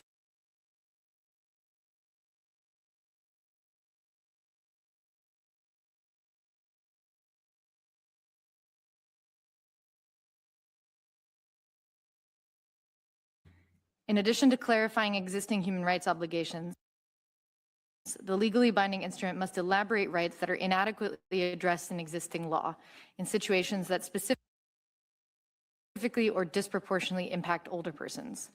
For example,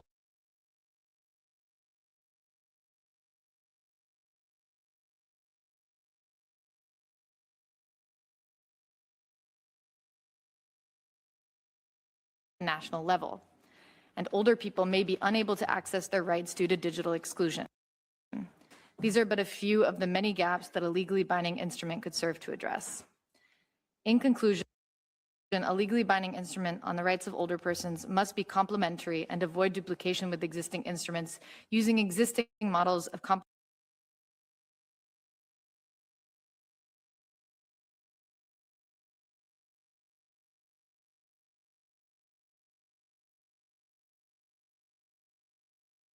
National Federation on Aging. Thank you, Chair, and thank you to the panel for your contribution.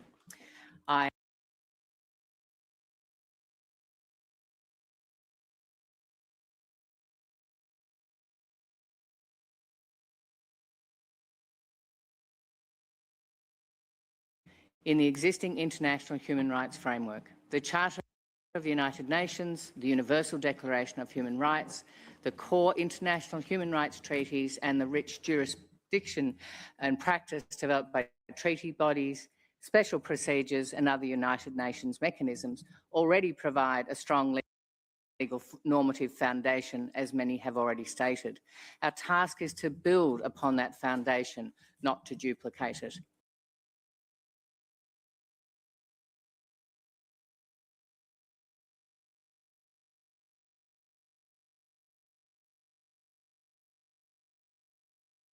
Civil society, older people, and most recently the extensive submissions prepared for this first session have given us an extraordinary body of knowledge upon which to build. The challenge is to ensure that the universal rights can be fully and equally enjoyed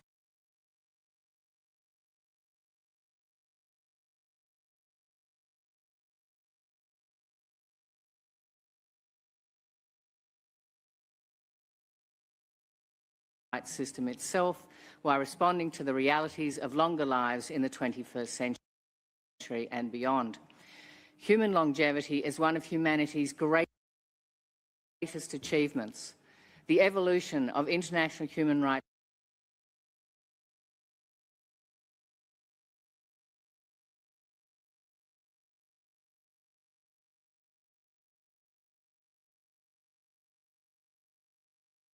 prepares it for future generations.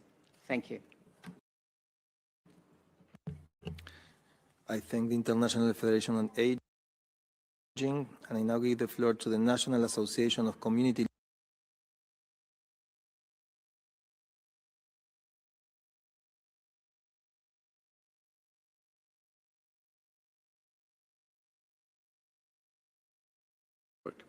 The agreement should be consistent with international norms, that is, it should not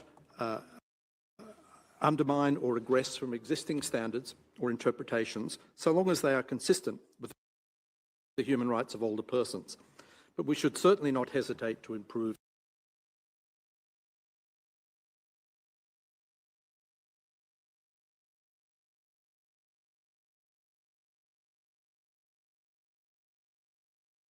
treaty bodies. These documents have been a very valuable way of updating treaties which were drafted, in some cases decades, indeed up to 70 years ago. And although they're not formally legally binding, they do in fact provide a good source of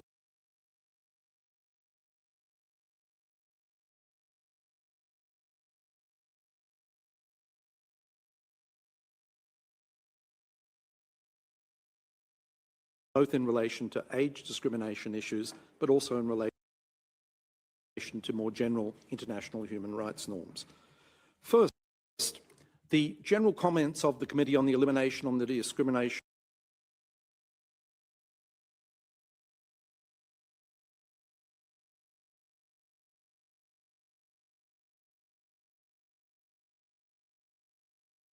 such violence. Secondly, the work of the Human Rights Committee, the Committee on Economic, Social and Cultural Rights, and the Committee on the Rights of the Child in their general comments and case law have provided important updating on the relevance of climate change to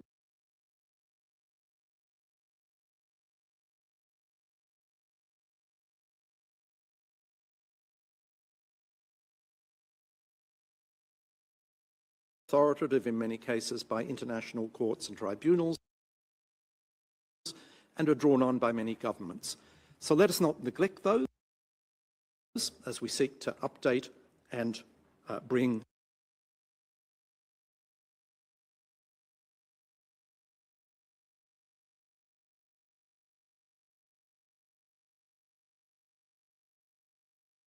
elder abuse.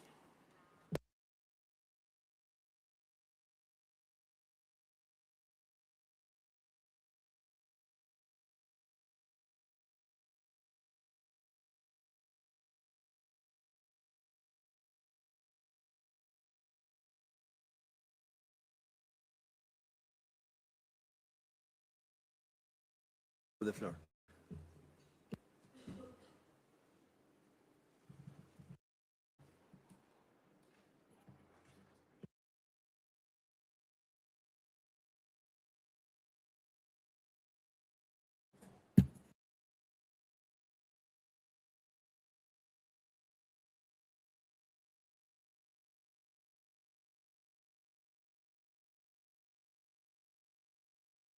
By all older persons. While the instruments should be grounded in the existing international human rights framework and draw on good law and practices that have developed over recent decades, it must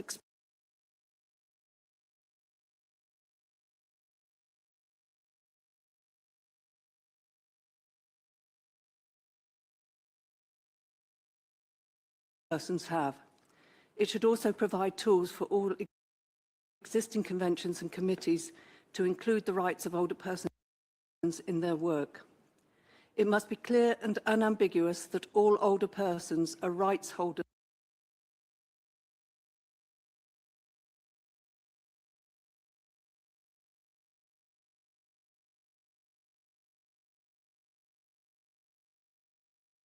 individuals as they age.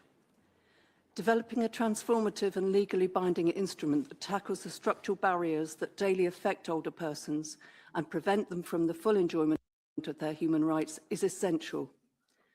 The new convention must close the current protection gaps and dare to include specific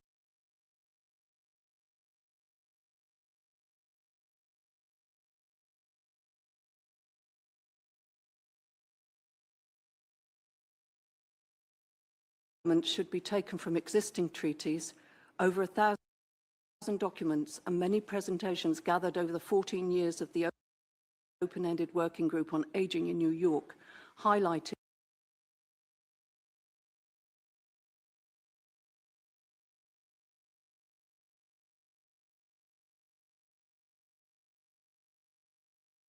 instrument needs to include a much-needed focus on implementation, monitoring, review, and systems of accountability. The role of the work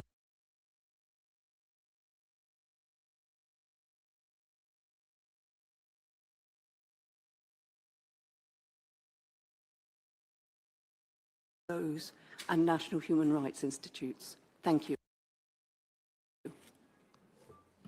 I thank the distinguished representative of the International Network for the Prevention of Elder Abuse.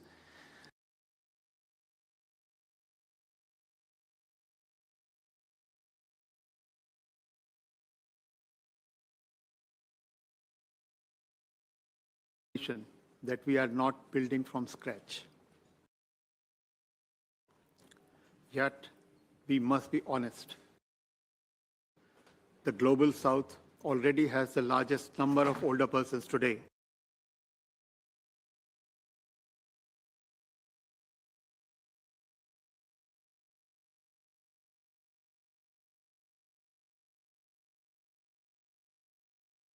In America will be home to vast majority of older population. We therefore cannot afford to have a document shaped only by the past and present.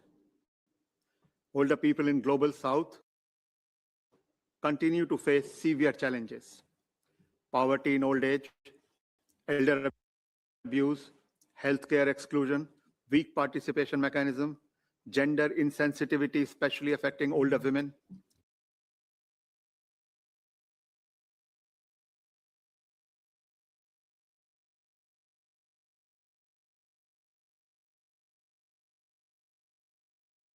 about aging with dignity are essential. Without meaningfully involving both today's older persons and tomorrow's older generation from the Global South, this treaty will remain more on paper than in actual life. Not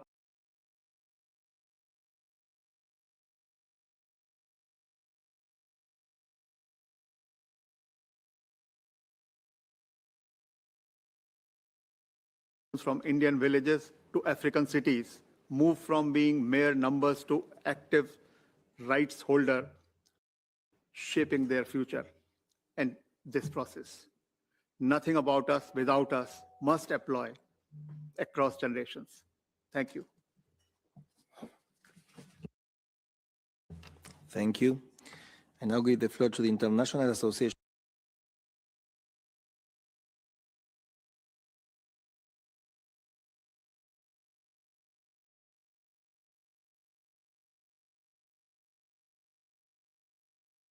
Go on. The International Disability Alliance has the floor. Thank you very much, Chair, and thank you to the panelists for the valuable contributions to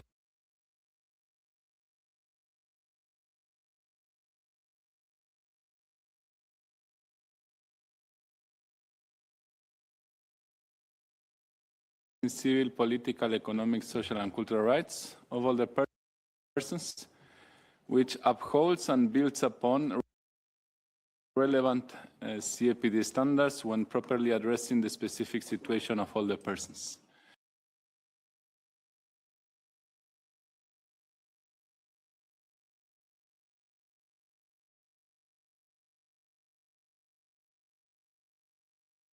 CRPD innovative provisions. Key CRPD substantive provisions relevant for this process include, of course, Article 12, 19, and 9 of the CRPD. Article 12 recognizes the right to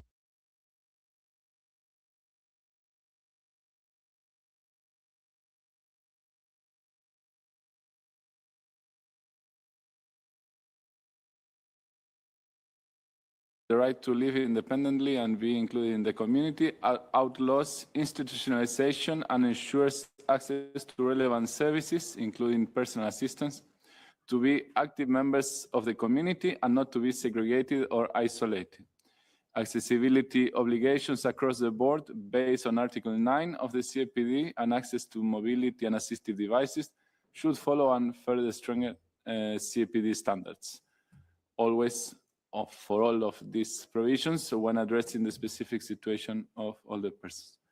Focusing on national implementation, close consultation with and active involvement of older persons in older diversity as right holders in public decision-making on issues that directly or indirectly impact them needs to be set as a general state obligation, as done by Article 4.3 of the CAPD. Only listening to the right holders, states can take informed, legitimate, and effective policy decisions.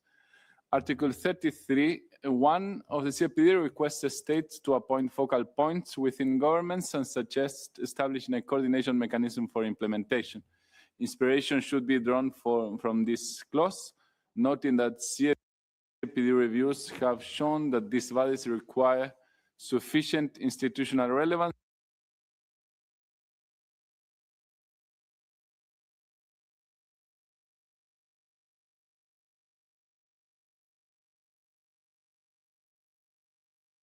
to consideration.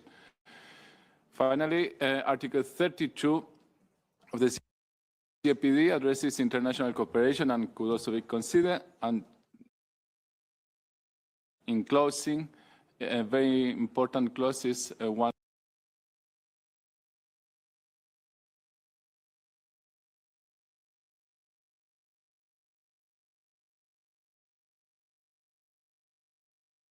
very much for your attention. I thank the representative of the International Disability Alliance, and I now give the floor to the Center for the Human Rights of Users and Survivors of Psychiatry.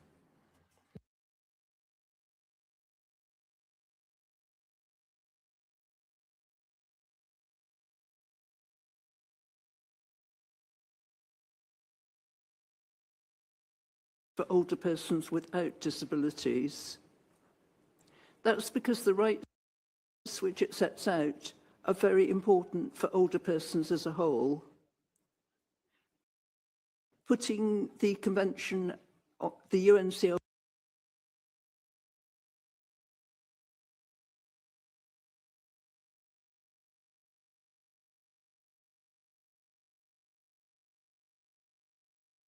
continuing access to education and employment, accessible housing and local facilities, and accessible forms of communication, independent living, and opportunities both to take part in and contribute to community, public, and political life on an equal basis with others, ending all forms of institutionalization, and so ending services in residential homes, nursing homes, and older persons' own homes, which are institutional in nature, and the still widespread employment of guardianship and of involuntarily being hospitalized and forced treatment, addressing the intersectional discrimination, which is both so damaging and so widespread,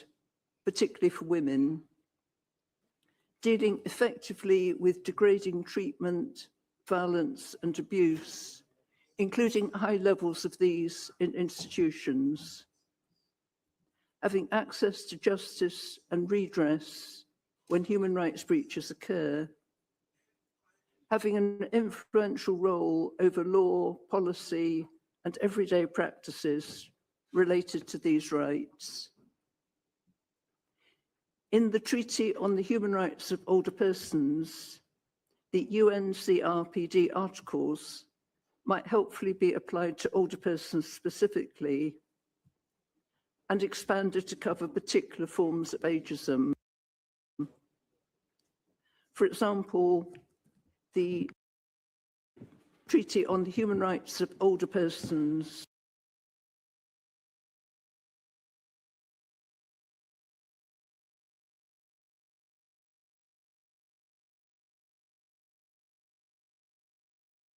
many persons who are older, as has been highlighted repeatedly yesterday and today.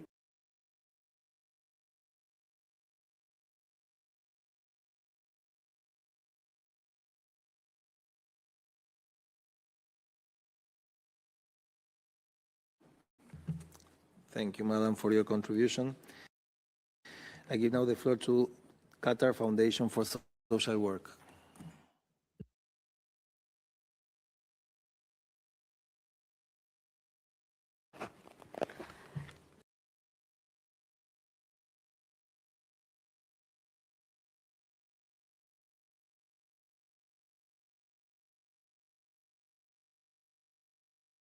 A non-governmental organization which is working towards improving the quality of life and the standard of living of older persons on the basis of dignity and societal involvement and participation. There should be 3 priorities in an international instrument. Protection is one essential pillar.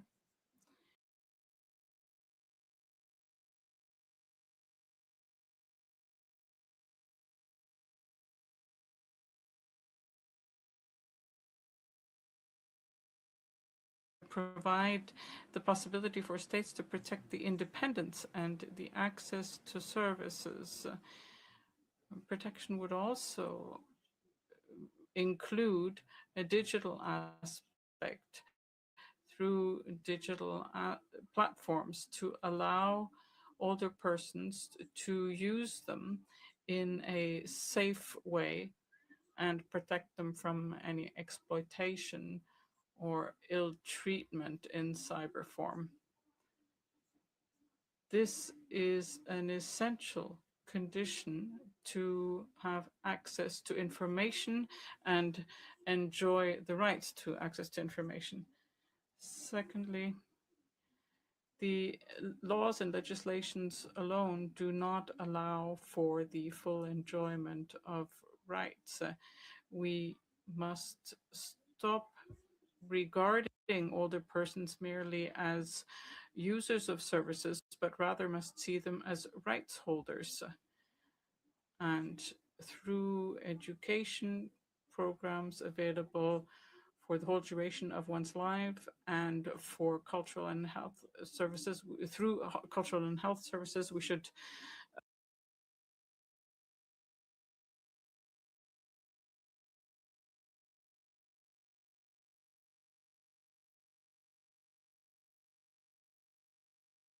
and more able to meet the needs of older persons. It is essential to provide for effective participation of older persons in decision-making.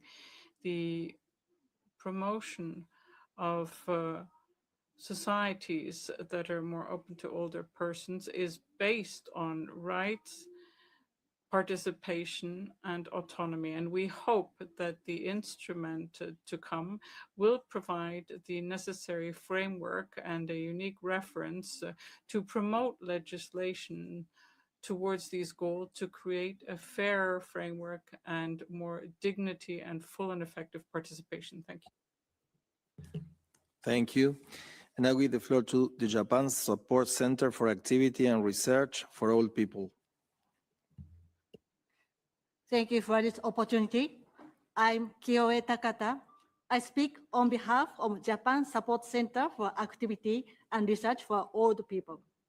First, we should confirm that the new convention should be built upon the basement of existing international human rights standards and develop it further. It's not allowed to lower them nor inconsistent with them. Second, the treaty should clearly state the importance of human rights. It is not just a charity, benefit, nor just assistance. Older persons are human rights holders equal as other age groups. Human rights are essential rights, and state parties have obligation to guarantee them. Also, human rights are foundation of international peace too. Third, guiding principles, at least dignity, independence, participation, care, and autonomy should be stipulated. Prohibition of age-based discrimination and ageism should also be emphasized. Even in Japan, there are serious age discriminations. For example, when renting an apartment, older people are frequently rejected only based on their age. Particular attention should be paid to intersectional discrimination too. Fourth, as a structure, it is important to clearly stipulate the state party's obligation to guarantee human rights. This is not a family member's obligation, nor mutual help among people. In Japan, a lack of adequate public care places a heavy burden on family members, which leading to sad incident of murder or murder-suicide by family.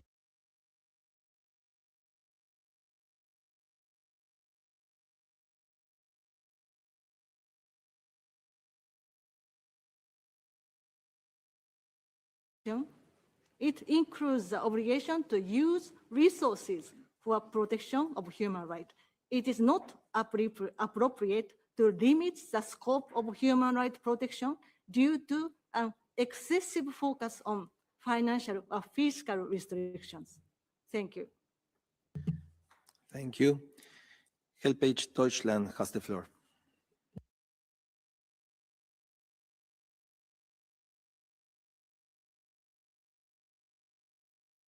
It's now working, I hope, yeah?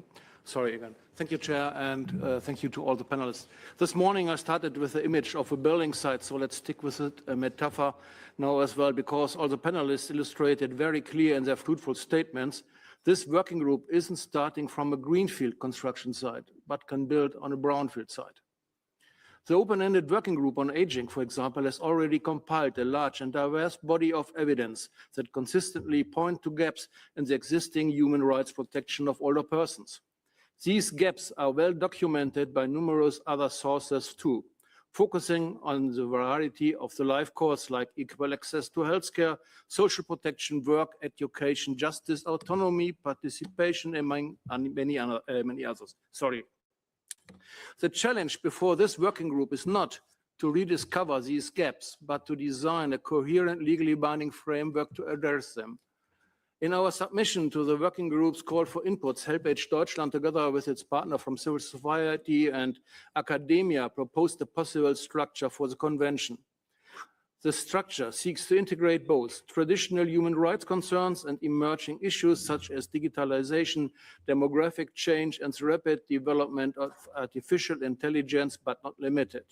Nobody knows which challenges we are confronted with in, let's say, the next 10 or 15 years, and human rights don't have an expire date. These technologies create new opportunities, but also new risks of exclusion, surveillance, and discrimination of older persons, and these raise difficult questions about compatibility with human dignity and autonomy.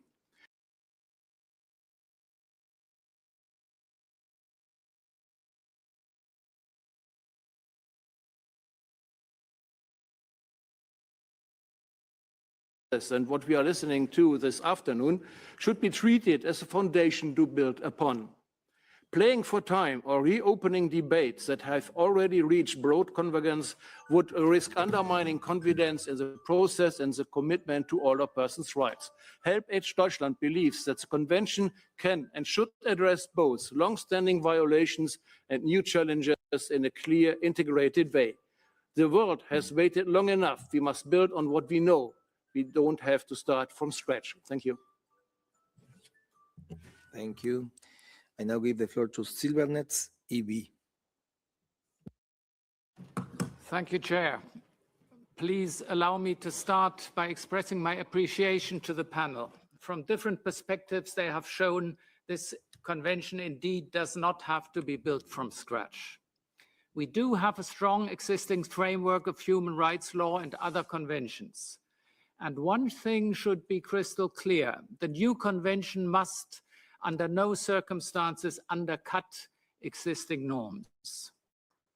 We are not starting from scratch, we are starting from gaps, as it has been pointed out. One of these gaps is ageism. Ageism is still widely tolerated. It is often seen as natural, harmless, or unavoidable. It is none of these things. The new convention must point out where ageism appears in its many forms, and the convention should require effective remedies. Another gap is social isolation. For many older persons, isolation is the door through which other rights are lost. If no one visits, neglect may stay hidden and depression may grow. If no one explains, services may not be reached. A third gap is digitalization. It must not create a new form of discrimination. Digital access is important, but analog access to essential services must remain a right. The convention should close these gaps, among others. The most isolated older persons are right holders. They are part of the public responsibility of states. The convention must underline that. And furthermore, a strong convention can give local work a rights-based foundation. Thank you. Agradezco a Silvernet. I would like to thank Silvernet EB and now give the floor to Maria Soledad Cisternas Reyes. Thank you very much, Chair. To begin, I would like to point out that it has taken us 14 years in New York to look at the gaps and vacuums, and I know that there is outcome of that work. So it wouldn't be a good idea to do away with it.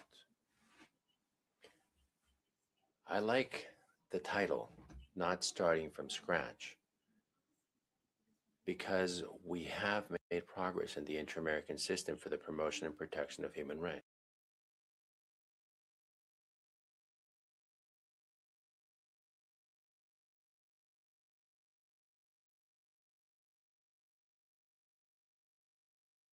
All of these treaties, particularly CEDAWs, but also the Inter-American Conventions on the Protection of the Rights of Older Persons.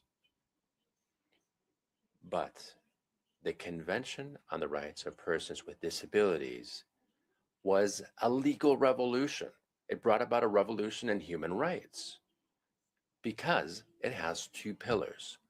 One of them took all the heritage left by the previous conventions, and the second one was to make legal innovations. And that means that the CRPD's principles, one of them is the respect to the inherent dignity, individual autonomy, the freedom to take one's own decisions, and the independence of peoples. These are not challengeable, obviously. And this is also true for older persons, as well as the other principles that are highlighted in that convention. But I would also like to say that the convention always relied on the doctrine of rights in sectors of the population. They are the same rights that apply to everyone, but the way in which that happens is diversified. We have always told that the convention would not create new rights. However, a convention does span its wings, it extends itself, and in practice, we see that there are new rights. And if I may, Chair, just to conclude, the right to independent living and to be included in a community goes beyond simply that title. It is to ban involuntary institutionalization, universal access. The friendly cities of the World Health Organization are an aspirational vision, but accessibility has a compulsory legal standard, which is justifiable. And so we can also understand reasonable adjustment in the same way. Intersectionality, which is also mentioned in the context of boys, girls, and women. Ida also already spoke about the mechanisms. The convention said that it must be distributed in accessible formats. And so when we get to the section on monitoring, I will take the floor again to add on that topic. Thank you. Now give the floor to the International Longevity Center from Brazil. Good afternoon. My name is Bibiana Greff, and I'm speaking on behalf of the International Longevity Center Brazil, ILC Brazil. I'm also a professor of human rights and aging at the University of São Paulo. As a researcher and advocate who has been working on the human rights of older persons for the past 15 years, I would like to emphasize that Brazilian experts and civil society organizations have been closely following the efforts to advance the recognition and protection of the human rights of older persons within the United Nations. In this regard, the president of ILC Brazil, Professor Alexandre Kalash, has been one of the leading advocates for a United Nations Convention on the Rights of Older Persons, actively contributing to the work of the Open-Ended Working Group on Aging since its establishment in 2010. With his support and on behalf of ILC Brazil, we would like to express our great enthusiasm and hope regarding the work of this Intergovernmental Working Group on Older Persons. In this regard, we sincerely hope that Brazil will once again play a leading role it has historically played in advancing the human rights of older persons at the international level and reaffirm its commitment to this process by devoting the political attention and resources needed to achieve a strong and effective United Nations Convention on the Human Rights of Older Persons. We also wish to reaffirm our readiness as researchers and representatives of civil society to support and collaborate with the Brazilian government throughout this important process. We stand ready to contribute our expertise and experiences whenever needed, and we look forward to working together with all delegations to make this process a success. Thank you. Agradezco a la representante. I thank the representative of the Inter-American Longevity Center of Brazil, and Helpage International Spain has the floor now. Distinguished delegates, as we begin this historic process, we would like to emphasize one key message. We are not building this convention from scratch.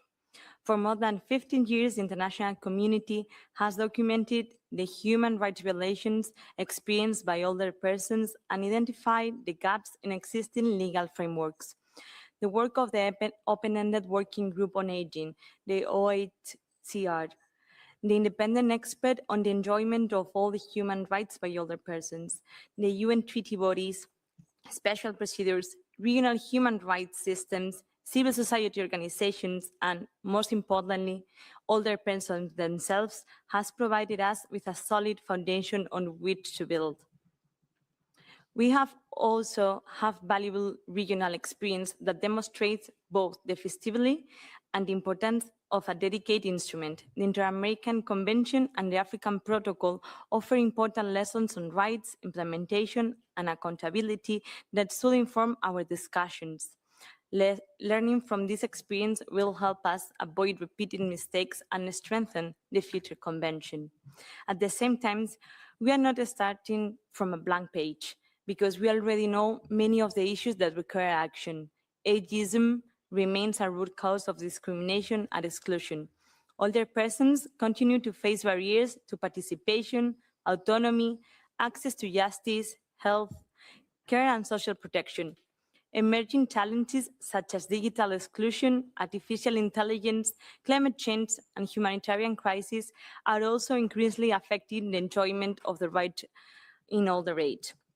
The task before us is therefore not to discover the problems, but to transfer the knowledge, evidence, and lived experience already gathered into a strong and effective international legal framework. As Gaurav has highlighted, the Convention should build upon existing human rights standards, while further developing and clarifying how those rights apply in older age and addressing areas that have not been adequately covered until now. Finally, if we are truly not building from scratch, we must continue listening to those who have brought us to this point. The meaningful participation of older persons and their representative organizations must remain at the heart of this process. Their experience, expertise, and leadership are essential for creating a convention that is relevant, transformative, and capable of improving people's lives. Let us use the knowledge already available, learn from the existing mechanisms and regional experience, and build on this strong foundation to deliver a convention that responds to the realities of today and the challenges of tomorrow. Thank you. Thank you. I give the floor now to Professor Fusako Seki. Thank you, Chair, Excellencies, designated delegates. This is Fusako Seki, Professor of Elder Law at Kanagawa University, Japan. We are indeed not building from scratch. The Universal Declaration, the convenes, CEDAW, the CLC, the CLPD, the Madrid Plan of Action, and regional instruments such as the Inter-American Convention, among others, provide important foundations. Yet, for older persons, 3 gaps remain. First, no universal human rights treaty explicitly prohibits discrimination on the basis of age. Older persons are left to protection under other status. Second, existing norms do not sufficiently capture how rights violations manifest in older age. Third, and this is a gap I wish to stress, international law is silent on how to distinguish age discrimination from legitimate protection. In Japan, one of the world's most super-age societies, many laws concerning older persons use age-based distinctions, such as public pension ages and mandatory retirement. Japanese courts have long examined case by case whether each is reasonable, but no universal instrument offers general criteria to guide such judgments. Such criteria would support practice everywhere and help stop excessive restrictions in the name of protection. The CLPD showed one way forward. It did not merely repeat existing rights. It established the operational concepts in international human rights law, such as reasonable accommodation, accessibility, and supported decision-making, making universal rights effective for persons with disabilities. Building on this experience, the new instruments can become a new kind of treaty, articulating the time a person has lived, the continuity of life and relationships, and the recognition of the life lived, and providing a framework for age-based distinctions. This is a treaty our aging world already needs, not from scratch, but building upward. Thank you. Thank you, Professor. And the last speaker on my list is Platiska Platform, New Technologies and Older Women. Platiska Platform, you have the floor. Thank you, Mr. Chairperson. I speak on behalf of Platiska Platform and Senex Association for Aging Studies. We also support the joint Gallup statement. Behind this working group's debates stand real lives, my own, and those of millions of older women in all our diversity. As we move from general statements to substantive discussions, we are not building from scratch. CEDAW and its general recommendations, number 25 and 27, the Beijing Declaration and Platform for Action, and the agreed Microphone, please. CSW provides substantial, can you hear? Yeah. Provides substantial framework for women's rights across the life course. The instrument should apply and further develop these standards in response to the lived realities of older women. Gender-based and intersecting discrimination leaves many women in older age without pensions and savings after lifetimes of unpaid care. I sat in Ankara, in the slums of Ankara, with a grandmother raising 5 orphaned grandchildren alone. She gave them every crumb of her food assistance and kept only dry bread for herself, going hungry so they would not. Older caregivers in skip generation households remain invisible in law and policy. Many older women face violence and exploitation without adequate support. LBI must also explicitly address both poverty and violence as a structural human rights violations. Mr. Chairperson, older women are the majority of the world's older population, yet among the least visible. 2 commitments are essential. First, gender equality must be a foundational principle and obligation requiring gender-responsive, substantive, and transformative measures that prohibit gendered ageism and address multiple and intersectional discrimination, including discrimination based on disability and gender identity.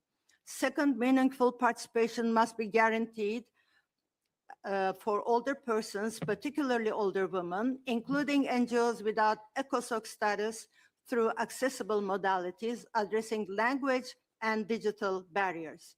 Finally, the ultimate success of the legally binding instrument will depend on whether it prevents rights from being deferred on the grounds of domestic law, resource constraints, or family responsibility, whether it establishes care and support as an enforceable right, and whether it provides older persons with effective remedies and the means to hold duty bearers to account. This convention is our chance to transform lived realities into rights, silence into voice, and promises into accountability. Thank you. Thank you. I will now give the floor back to our speakers and our moderator for responses, further comments, and concluding remarks. Mr. Moderator, you have the floor. Thank you very much, Mr. Chairperson.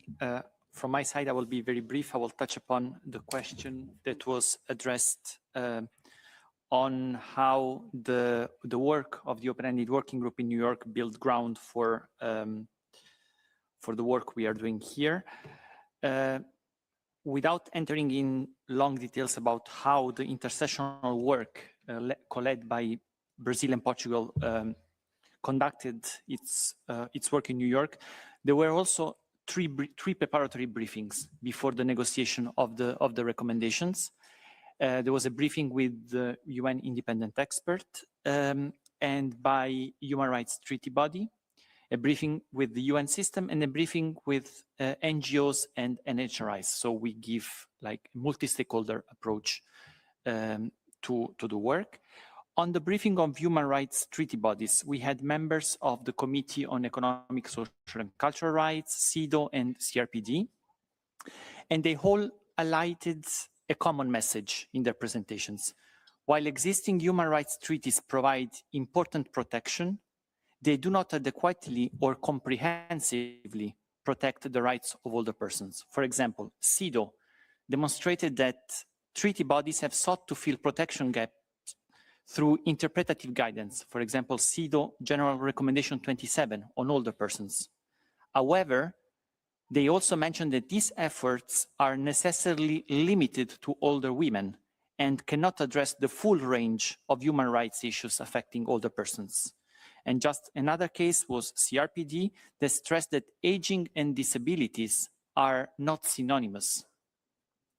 While CRPD provides essential protection for older persons with disabilities, it cannot address the full range of human rights issues affecting all older persons. And I think this is also something that helped New York understand where the gaps in the current human rights framework are. Thank you very much. I now hand over to Secretary Alexandra da Silva, please. Harei uma breve síntese de alguns deles riscos. I'll briefly summarize some of the important contributions made. Currently, we're looking at a revolution, a conquest of old age, and we have a very different demographic picture. We have less than one older person for every 10 inhabitants, and in other cases, we have 40% more older persons. Depends on the region. So we have longstanding challenges in the area of health, as well as new ones, such as digital inclusion. Ageism, I think, still is found in several systems in the world, in making people invisible, denying their right to life, and not encouraging the survival of older persons. I also believe that it's important work in building this regulatory framework, which is why it's so important for us to engage in a dialogue in order to ensure that the document addresses fairness and equity, so that we can ensure that the dignity of all social groups and all older persons is guaranteed. Something else that was said here was that the current understanding we have in aging, it's a welfare-based perspective, and that represents a significant barrier in building policies and developing programs that promote the autonomy of older persons. I also believe, as said by another colleague, that the Inter-American Convention on the Protection of the Human Rights of Older Persons, as well as other instruments which were mentioned here this afternoon, that they are all good practices, useful frameworks, so that we don't have to start from scratch, as was said many times.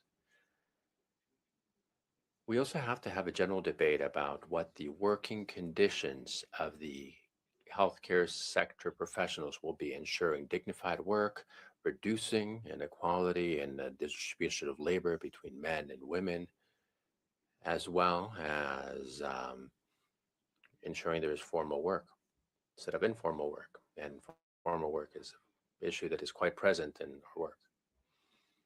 Lastly, I should say that intersectoral international efforts can be effective if we have a broad discussion, including ministries and other branches of the government. We must understand that each state, each ministry perhaps has a very specific way in which they work. And this makes me think also about budgeting.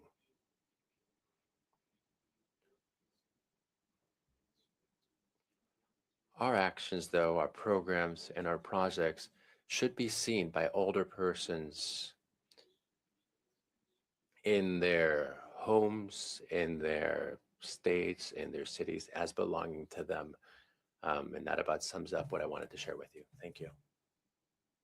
Thank you very much, Mr. Alexandra da Silva, for your additional comments and concluding remarks. I now hand over to the independent expert, Mr. Zvezdan Pirtošek.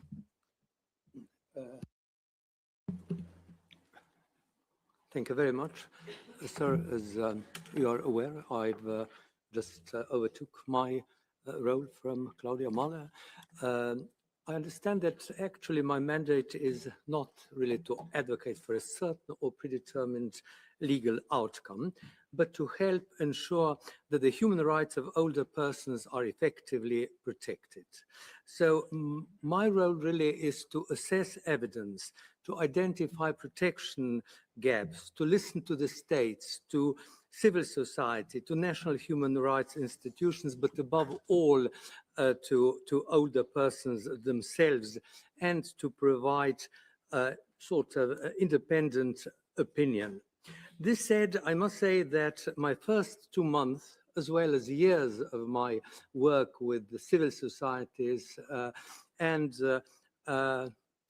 as the doctor in medicine, really convinced me that there are such important gaps which just cannot be covered by not dipping into a legally different binding situation.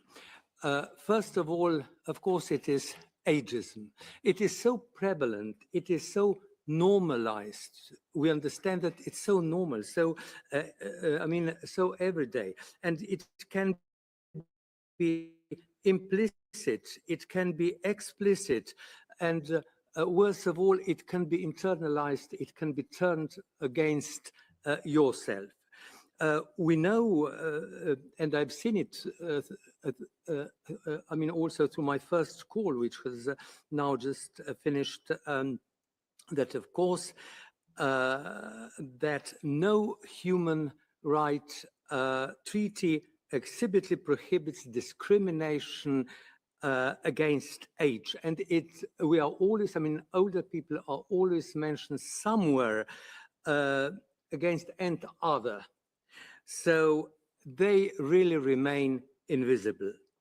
Of course, we have all these new conditions. We had digital worlds. We had artificial intelligence. And there are so different approaches. You know, some people would say, oh, I love it. You know, with my grandson, I can work on it and he teaches me. The other would say, yes, I will learn it. It's necessary. But there are also other third group which says, look, I'm having a decade maybe to live. Please create me, if you respect me and my human rights, create me environment without digital world, if possible. We are facing humanitarian crisis, and it's really the old people who are the most affected by the humanitarian crisis. They are usually left alone and many, many times killed in lonely, deserted villages. Do not forget the lesson from the COVID. 70, 80, 90% of all people who died were old people. So there is something special about this. We heard so much about intersectionality, and as a physician, I saw the consequence of cumulative damage which has been done throughout the lives of some older people. Abuse in old people can have a particular face. And there is an article whose title affected me very, very much. I don't know if anybody of you have read it, but I will just tell you the title of this article. It's called The Silence of the Lambs. Social isolation. When you are old, the face of social isolation is having its own face. It's very different. And that's it. So while my role really is to be independent, to fight for rights, human rights, not for a certain form of legal document, I cannot emphasize how many gaps, normative gaps are there to be closed. And this is an important duty of all people sitting here and of the generations to come. Thank you very much. Thank you very much. Ms. Silvia Perel-Levin, the floor is yours. Concluding remarks. Thank you. I would like to respond to a couple of questions and then my personal concluding remark. First of all, I thank very much the delegate from Greece that you really asked 3 important questions. And the independent expert already spoke about ageism, but really eliminating ageism, and I don't even use combat, eliminating ageism will help us eliminate barriers, will make the obligation as well to collect data that in turn will improve the policies, that in turn will improve the lives of older persons. So there is no question in my mind that ageism. Now, ageism made it to the Human Rights Council resolution, made it to resolutions on the General Assembly. There is no reason why it shouldn't come now to the language in a text when I think that it is already agreed language. But you also make important remarks regarding the one government and how the work is on silos.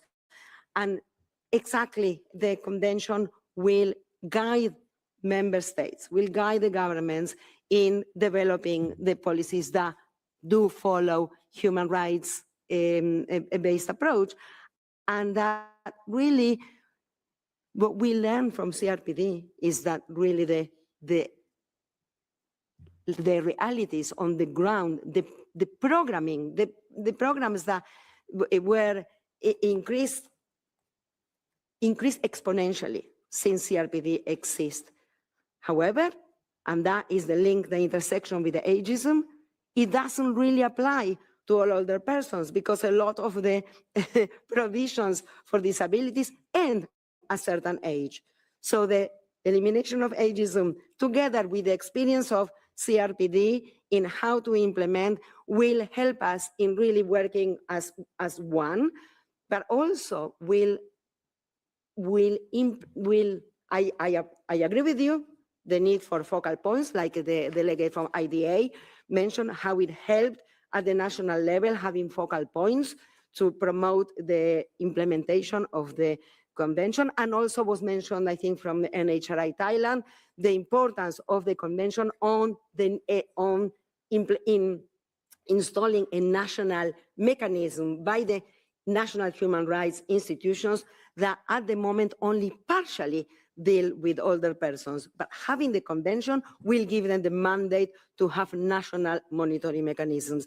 I think that I more or less responded, but I want to end with my personal remark, and a lot of things were said, about not starting from scratch, but I want to repeat that, not to go into that false dichotomy.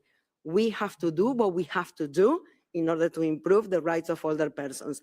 If that means reinstating or even sometimes duplicating, if there is the need to duplicate some provisions because they are improving the rights of older persons, we should duplicate in order to ensure that some right will not be forgotten and that explicitly is in a treaty. So we will have to do what we have to do. Not build from scratch, innovate when we need to innovate, and again, improve the rights of older persons. That's all. Thank you very much. Thank you very much. Now I hand over to... I forgot the Cabo Verde. Yeah. Okay, thank you. I'll hand over to Ms. Edron-Molenkov, please. Thank you very much. I would like to refer to 2 aspects. The first one is, again, about ageism and your question on how to include this in a new treaty.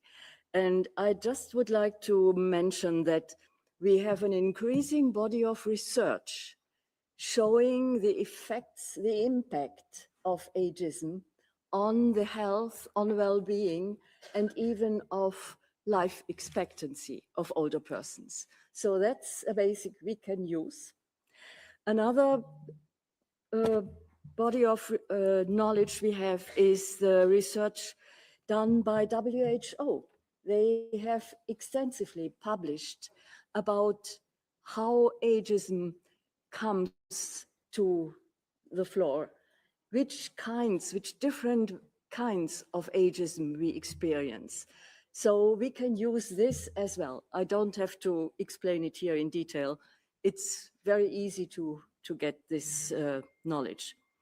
But the second issue, which immediately struck me deeply, I must say, is the mention of assisted dying legislation. And I feel that this is something which is like a taboo among many organizations, among many states, among many organizations. We do not dare to talk about this. And what I hear more and more is the fear of older persons. What do we have to do? What is our justification to still be here as maybe with beginning dementia or without any money, no relatives, nothing, or as a person with some disabilities? So the question, what is the purpose of life of these people? Do they have the same rights to live to a good quality of life, to being cared for, to be supported as people of all ages? So this is my thought I take with me, and which I think we have to discuss more and think more about. Thank you. Thank you very much, Mr. Chairperson. I'll hand over the floor back to you. I think that to summarize the discussion, I think it was clear from the panelists' presentation, the interventions from member states, from NHRIs, from civil society, that we are not starting from scratch. There's already evidence to further strengthen the work of this working group. And we are here to support you on this endeavor. Thank you. Thank you very much, Mr. Moderator, and thank you to all of the panelists, highly qualified panels that are coming from all over the world for this working group and for this session in particular. We really appreciate your contributions and your comments and concluding remarks. I've been informed by the Secretariat that there are people filming in the room. I would like to remind all participants that filming is strictly prohibited. I would also like to remind that every single intervention could be verified online in our webcast. Thank you. Excellencies, distinguished participants, this brings us to the end of this meeting. I thank all delegations for their constructive engagement and the spirit of cooperation that has prevailed. Tomorrow, we will resume our work at 10 a.m. for a debate on the outcome of the call for submissions with the contribution of the Office of the High Commissioner for Human Rights. I hereby declare this meeting closed.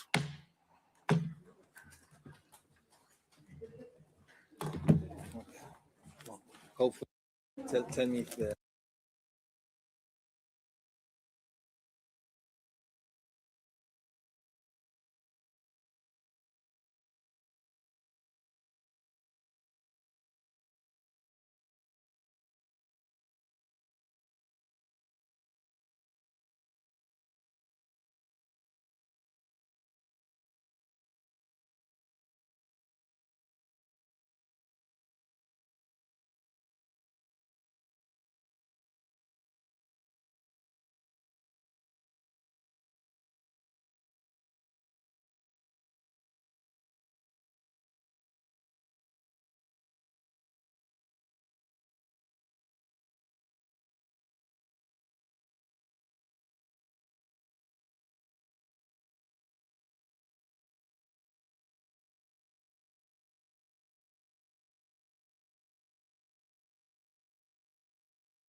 you.